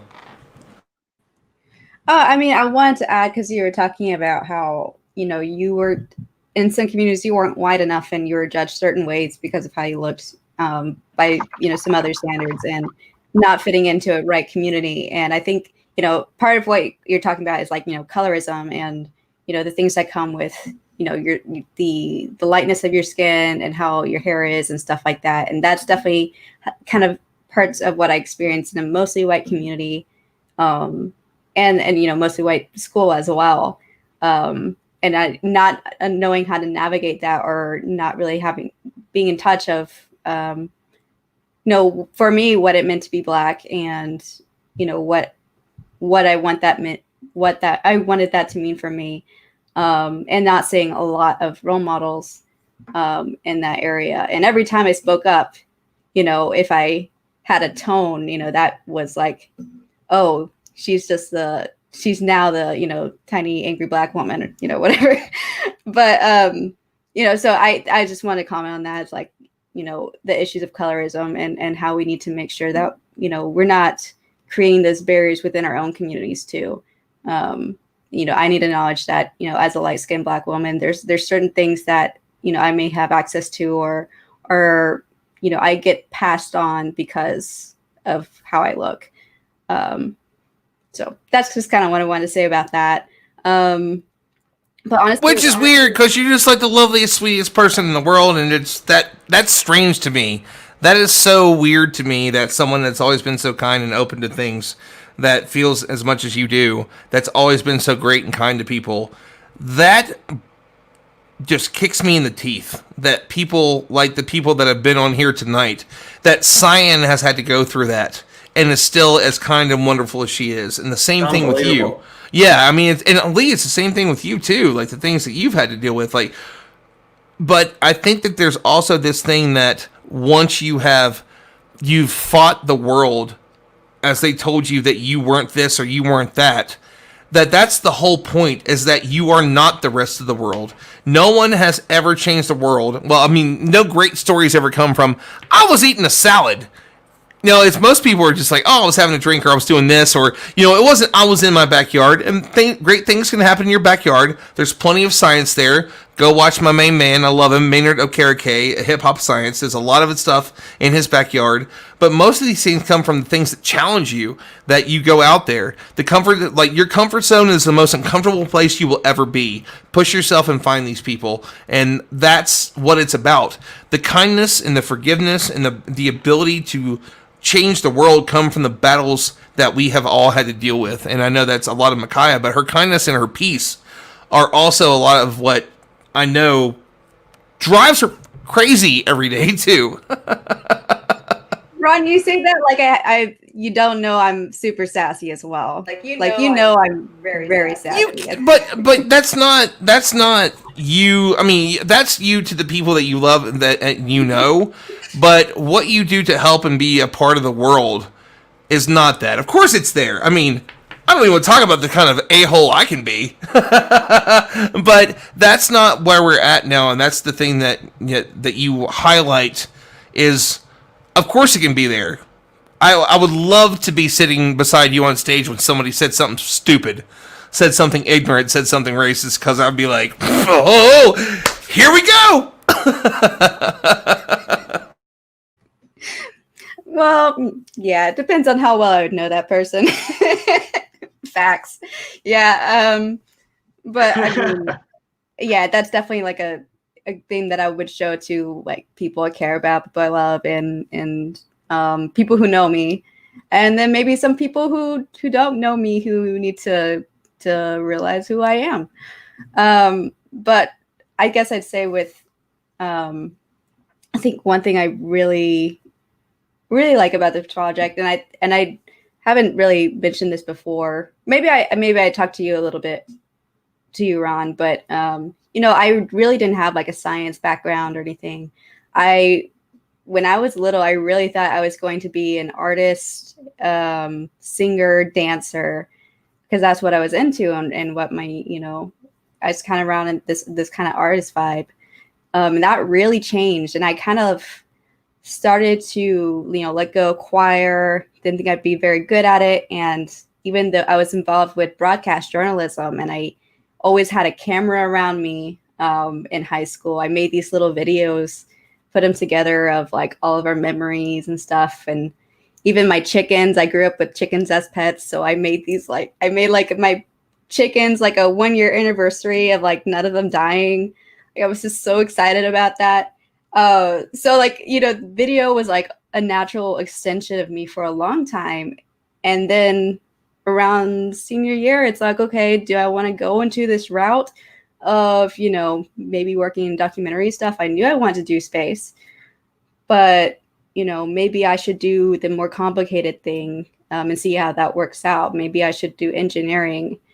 And I kind of saw it as an either or, like maybe I should just do the harder thing first and see if I fail, and then I'll go back to video work or something. So it's great to see that, it should not be an either or type of deal. Maybe I had time, to focus on my degree, and now I'm done with my degree and I realize, oh, engineering is not all I want to do. I don't want to just go to Mars to like work on, the spaceship and stay inside. I actually want to make music on Mars. And that's actually one of the things I got to do on my last analog mission. I wrote a song from beginning to end, and I performed it for my crew. So I have a great appreciation of people who can do this balance and make something great of it. So Ron, what you're doing with all these bringing people together, and Lee, what you do with your project and your company, like it's amazing that you can combine the things that you love and make into something so grand. So I really appreciate these type of projects. Love it. Okay, Tori. So good luck following any of this. Tell us what you do, man. Do you do like live streams and stuff? I mean, do you talk about rocket launches or anything? Make sure it's super deep, though. Yeah, well, I'm not sure. If I can get that deep, but yeah, I mean, I've been, the main thing that I do these days is streaming rocket launches, SpaceX launches and things like that. We tried to do Starlink this morning, where we'll probably try to do GPS 3 again tomorrow and Starlink again on Saturday. And we'll see if Scrub Fest will continue or if it'll actually end at some points. But I mean, I got started into the whole space communication world really with my weather balloon stuff, which is what my little picture is here, if you can see it in the corner there. But the weather balloons that I started was kind of a side project, and I didn't really intend to be into space communication, really. I was just a technology space geek myself that was like, I kind of want to launch a weather balloon with a computer on it and see if I can get some awesome footage that looks like I'm in space. I've always loved space, and the idea of running my own poor man space program out of my backyard. I know you said stories don't usually start, I was in my backyard, but that's not how my story started. They really can't. And so I'm going to laugh about this real quick because this is Travis Hunter, who works for SpaceX, and he's saying, we are trying our best, because you were talking about the whole scrub thing. And so this has been a running joke through my live streams and all the different places, is that we always blame Travis. If somebody's like internet isn't working enough, or that they're ruining the night sky. Like it's been this long running joke forever. And even when Travis was on one of my live streams, he laughed about it the whole time. It became like the running joke, and I love that. But I just want to go back to what you're talking about, man. Well, I think it's deeper than just SpaceX too, because you got United Launch Alliance can't get their bird off the ground. You got Antares that was scrubbed earlier tonight as well. So it's affecting everybody. The scrub virus is all up and down the East Coast right now. But damn it, Travis.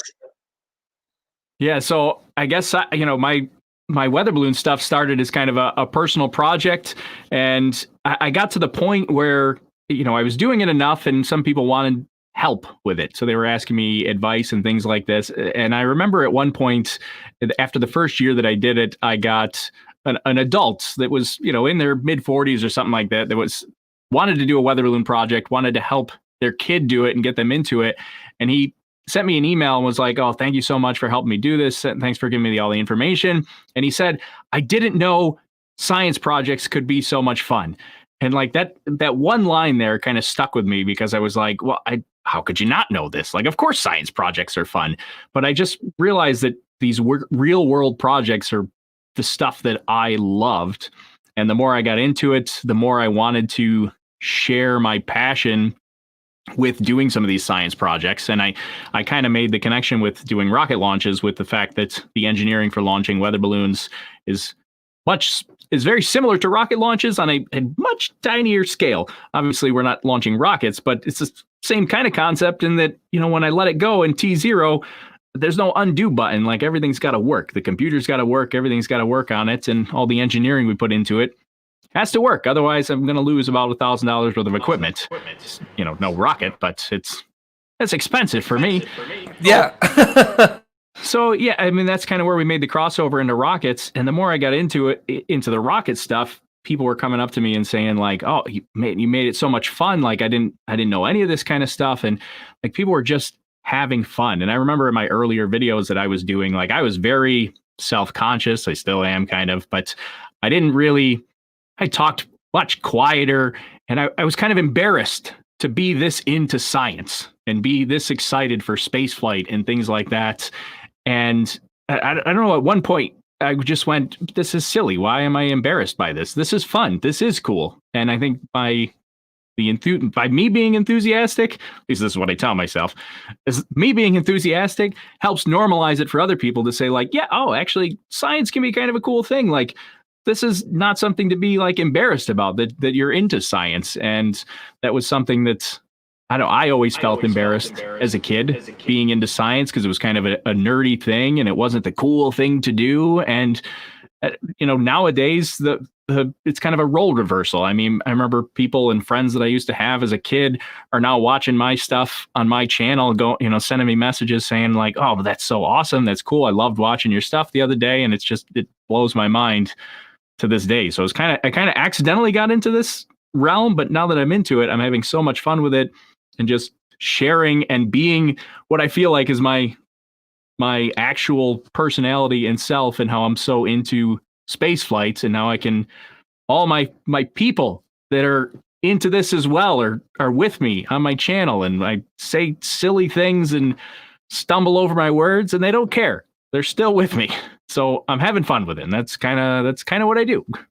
Well, I mean, I think that's a big deal too. I mean, the people that are the best at doing these live streams are, you have Tim Dodd, you have so many people that are out there killing it. And one of the original people that has killed it from day one and did it so many years ago, none of us are people that are really deep in this. It's just, you do what you do. Fraser Kane, who is a king at this and has been for a long time, does a lot of amazing things, was something in the computer like science area.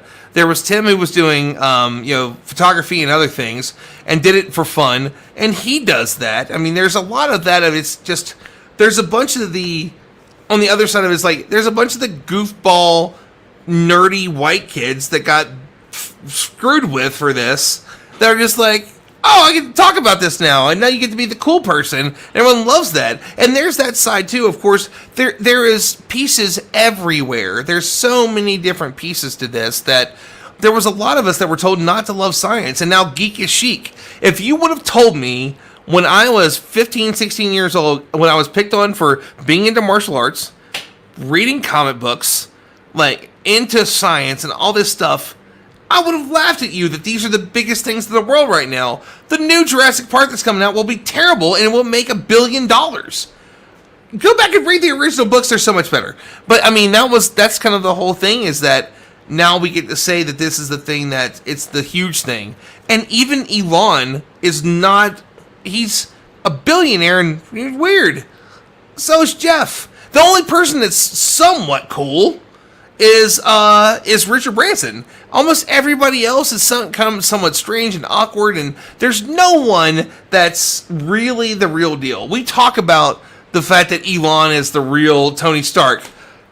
whatever. You are. We all know he is not. He's not Robert Downey Jr. We all know that because Robert Downey Jr. is the coolest person in the world, and that's kind of the thing that's amazing about this is that we can all accept. We're finding ways to accept each other more, and space and science are a big piece of that. And then I know that it's something that you've sent, and you're one of the best out there. I found you from. We've talked about this before. I was looking for live streams of launches to do watch parties on Space Foundation's pages, and I saw your stuff. I'm like, dang, this guy's got a great setup. This guy's doing awesome, and that's really cool. But now you're one of the top people out there, and the people that are the best at this are also the same people that are in that same level. They reach out to you and talk to you about the stuff that you do, but it's a passion. And I love what Mac just said. It's like we were all the misfits. We were all the island of misfit toys or whatever it was. So I love that, and now it's just such a cool thing. That's what I can't decide whether, as I get older in life, and like I'm not that old, I'm in my 30s, so I can't decide whether space is cool and science is cool, or I just got older and I just don't care what other people think anymore, and it's cool to me, and I don't care what you think. Either answer is fine with me, but nowadays I'm having fun with it. I'm just trying to normalize it with other people and show other people how awesome it can be. And that's when I started watching your stream here tonight, which I'm glad you didn't go an hour, because I didn't start watching until you would have been done if you only went for an hour. But I started watching it, and then I started reading about. I watched Lee's video about the passage project here, and the bringing science to South American and underprivileged areas and things like that. And the whole idea just resonated with me, and I just got stuck with it. And I was reading everything before you brought me on, because it's I don't know, it really seems. I love the idea of introducing people to science, to give them the opportunity to even get into it, especially if somebody's doesn't have great opportunity. And it's kind of similar to what I try to do with some of the weather balloon stuff as well, is just give people an avenue and be like, yeah, science is cool, but did you ever think of doing this? For me, it's weather balloons. Do you ever think that you could send a weather balloon to space from your backyard?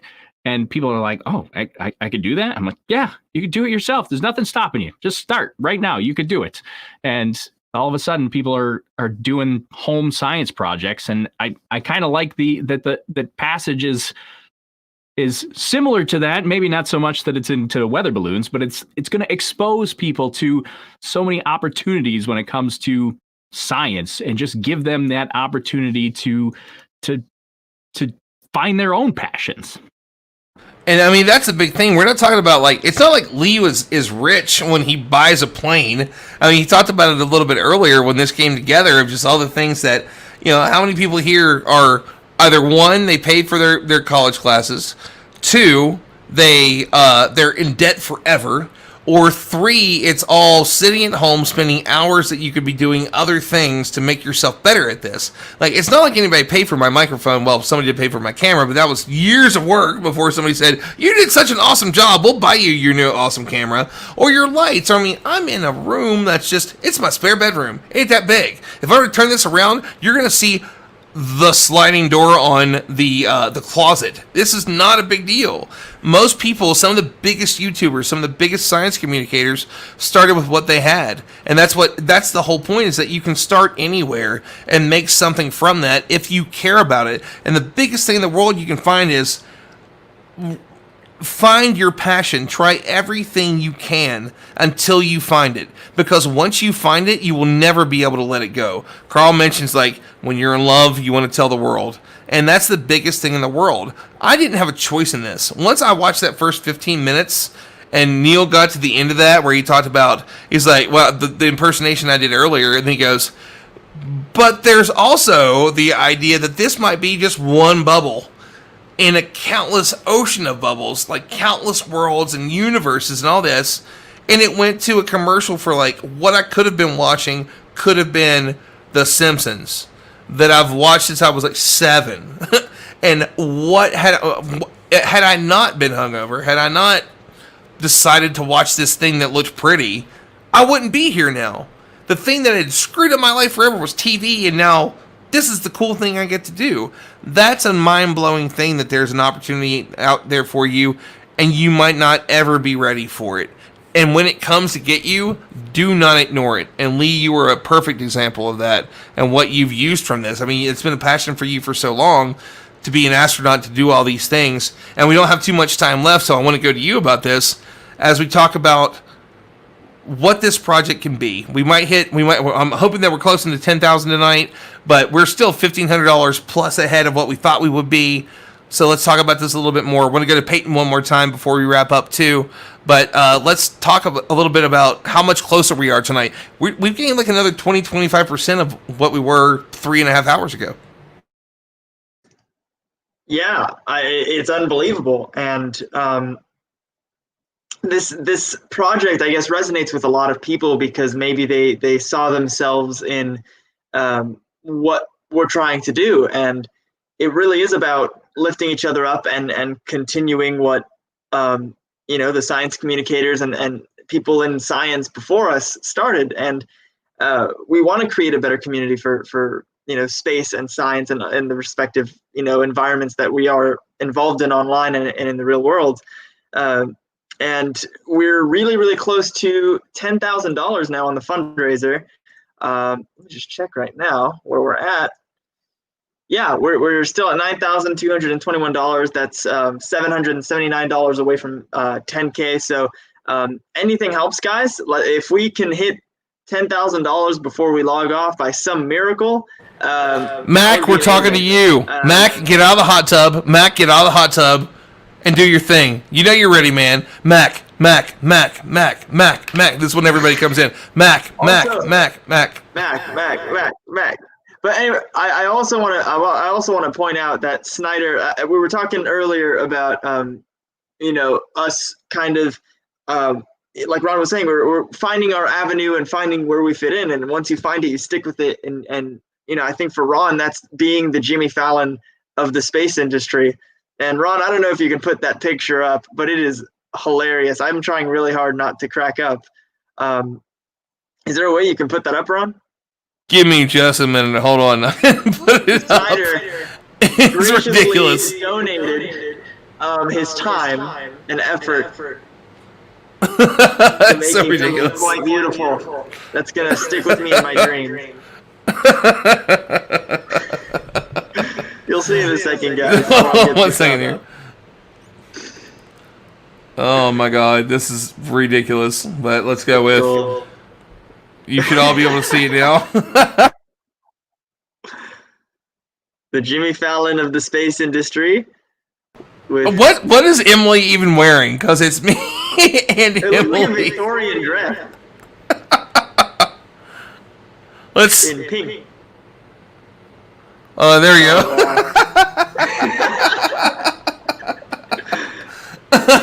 I love Snyder. Snyder says, graphics art degree finally used. For the first and last time. Oh, man. I am going to have nightmares today. But yeah, I mean, that's my new cell phone wallpaper. But yeah, I mean, as you were saying, Ron, like we're doing everything to the best of our ability to bring positive change in our community. Like this is, this is not something that we're doing to make money. We're not making money out of this. We're doing this to try and build a better world for the future of science, especially in Latin America, that's really having a hard time. I mean, 9% decrease in education funding this year. There's revolutions happening all throughout the continent. Chile especially is really having a hard time, especially with colleges and universities. That's also another thing that we want to try and get to later. But it's a whole region of the planet that we just seem to forget about and bring about science and have kids have opportunities. Again, I want to reiterate, it's not about forcing kids into science. It's not about bringing science to this place that doesn't have science. There is science in Latin America, and there's a rocket launch facility in French Guiana. I actually know some people from that facility, and there's a lot of science happening. We just have to make sure that these kids know, like how a lot of us got into space and science. We want to let them know that there is a place at the table for them, here are the tools, and start working your way up. And that's basically all we're saying. It's opportunity, and that's all that we want to give them. And then we'll see how, these amazing kids take it from there. They are so excited. I've spoken with some of these kids already, and the teachers and people at the schools. And I really do think it's going to make a tremendous impact. So anything helps. To those of you that are still here, as we start wrapping up the night, if we can raise as much as we can tonight, hopefully we hit 10K as soon as possible. It's going to be awesome. So yeah, thank you, Snyder, for that picture of Ron and Emily. So let's go around for final thoughts. Peyton, I'm going to go to you first because, I mean, you've been here all night with us and didn't speak too much. So I just want to talk to you a little bit more about the cool things that you do, why this matters so much to you, and just, kind of talk with you a little bit about all your awesomeness. Well, thank you, first of all. But really, this is such an awesome opportunity because I think, like, the reason I love space so much is there really is room for everyone, like, literally, and then also to work in the industry, in science in general. Whether you like makeup, you can go be a makeup scientist and study chemistry, or if you want to grow plants but do it in space, you can do that. Whatever you can do on the Earth, there is going to be a place for you in space. And I think that's so awesome, and I can't wait for these kids to realize that, and for us to be able to make it fun and not feel like a chore, that it can be something that they love to do and want to do all the time. In like 20 years, I can't wait. I'm so excited. In like 20 years from now, they're going to be like kicking butt in the industry, and I don't know. I'm just beyond thrilled. So awesome. And next we're going to go to Tori. Tori, any final thoughts, man? I know you got on late, but thank you for joining us and telling us a little bit about your story. And anything else you want to share before we wrap up tonight? No, I just I can't imagine the work that actually has to go into this, and so I'm glad that there are people out there with such a passion, willing to take on a project like this. So I hope you get tons of donations, and hopefully the people that are still watching around are still willing to donate, because I'm sure there's a ton of work being put in, and every penny probably counts. I'm sure for what you're trying to do. So thanks for having me on. Thanks for being here, Tori, as well. Micaiah, we'll go to you once you stop texting. Well, yeah, thank you for having me on. Kind of jumped on, enjoying the fun. But yeah, I'm excited to see how this month goes and how much we raise, how fast we raise, and seeing all y'all in the future and at KSC and the launch party and everything. I'm so excited. I love that as we near the end of this, we're jumping in numbers again. We're back to 30 plus nearly 30 concurrent viewers. Milan just said, first time watching, love the show. Thank you, man, so much for joining us tonight. Please do give donations if you can, $1, $5. It all adds up. I think that Mac, once he gets out of the hot tub, is probably going to throw some in and help us probably hit closer. But Lee, we're going to let you wrap up, man. So I do want to tell everyone, thank you so much for coming on tonight. This has been fun. 3.5 hours of awesomeness, and I love this. But Lee, let's wrap up with you. Yeah, what an incredible conversation we've had over the past. It didn't even feel like 3 hours. It literally felt like just a couple of minutes. But it's been so much fun getting to hear all these different stories from our amazing team of various different backgrounds and specialties. But yeah, thank you everybody for being here. To everyone still watching, I hope you will leave a donation by the end of the night. Even $25 again gets you a whole lot, and it's not a whole lot of money. So again, great cause. Donate what you can, and most importantly, share as we go along. A lot of amazing videos to come, interviews with the teachers, tour videos from actual student videographers, 10 to 15-year-olds actually making and editing videos for us as just something that they want to do, which is amazing. So a lot of different fields and a lot of different kids getting involved in various activities already. So stay tuned for some great videos to come. Thank you all for joining us. Thank you everybody for being here. Peyton, Micaiah, Tori, and Ron, and Stardom for hosting us on StreamYard today on this platform and having this conversation put together and broadcasted to everybody online and everyone that's watching now. So we're going to make it happen. I can't wait for more of these conversations in the future, in the near future, and all the other fun activities that we're going to get to do very soon. So stay tuned and let's make it happen. And a quick shout out to some of our other folks that have been on tonight. Joan, Raquel Nuno, Aaron Shepard, Dr. Simon Proctor, Jupiter Jones, Emily Calandrelli, Morgan Irons. We had some people that were going to try and come on earlier, but they didn't have the ability to. We were so lucky to have... Huh? Bailey as well. Yeah, I wasn't there yet. Hold on. I wasn't done because I hadn't gotten to Emily or Bailey. I see how it is. That's fine. Just leave me hanging. That's cool. I'll be okay. I'll be over here. No, but as he said, I mean, we had so many amazing people tonight. These guests that came on that were so kind to give their time. That no one was paid for any of this, and they still will not be able. They still won't be, and it's an incredible thing that we're able to do here because of Lee's passion and how he wants to change the world. So thank you all so much for coming on and seeing us tonight, joining this, and we will see you all on the next one. Give us a Carl Sagan quote to exit out. Oh, we got to do Carl. All right, hold on a second. Just read something ridiculous in a Carl Sagan voice. Well, okay, well that's a lot. Let's let's do the real one though. I mean, hold on. Spears song or something. I can do that, but let's do the real one. Hold on. Wait. We gotta do the real one. That's home. That's us. On it, everyone you've ever heard of, every human being who ever lived out their lives. The aggregate of our joys and sufferings, thousands of confident religions, ideologies, and economic doctrines. Every hunter and forager, every hero and coward, every creator and destroyer of civilizations. Every king and peasant, every young couple in love, every hopeful child, every mother and father, every inventor and explorer, every teacher of morals, every corrupt politician, Trump, every superstar, every supreme leader, every saint and sinner in the history of our species lived there on a mote of dust, suspended in a sunbeam. The flat Earth. The flat Earth, definitely flat. Everything else is not flat, but that one definitely was. And we have some great final notes here from people. Ben Greaves, excited to continue following the progress of this. Great start tonight. And Snyder said, this was exciting and inspiring. You're all amazing. Thank you so much, and we will see you on the next one. Wait. This will not be the last. Nope, go ahead.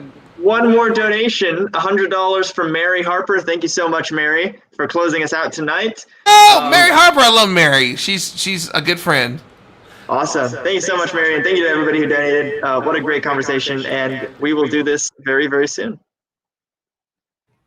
Thank you.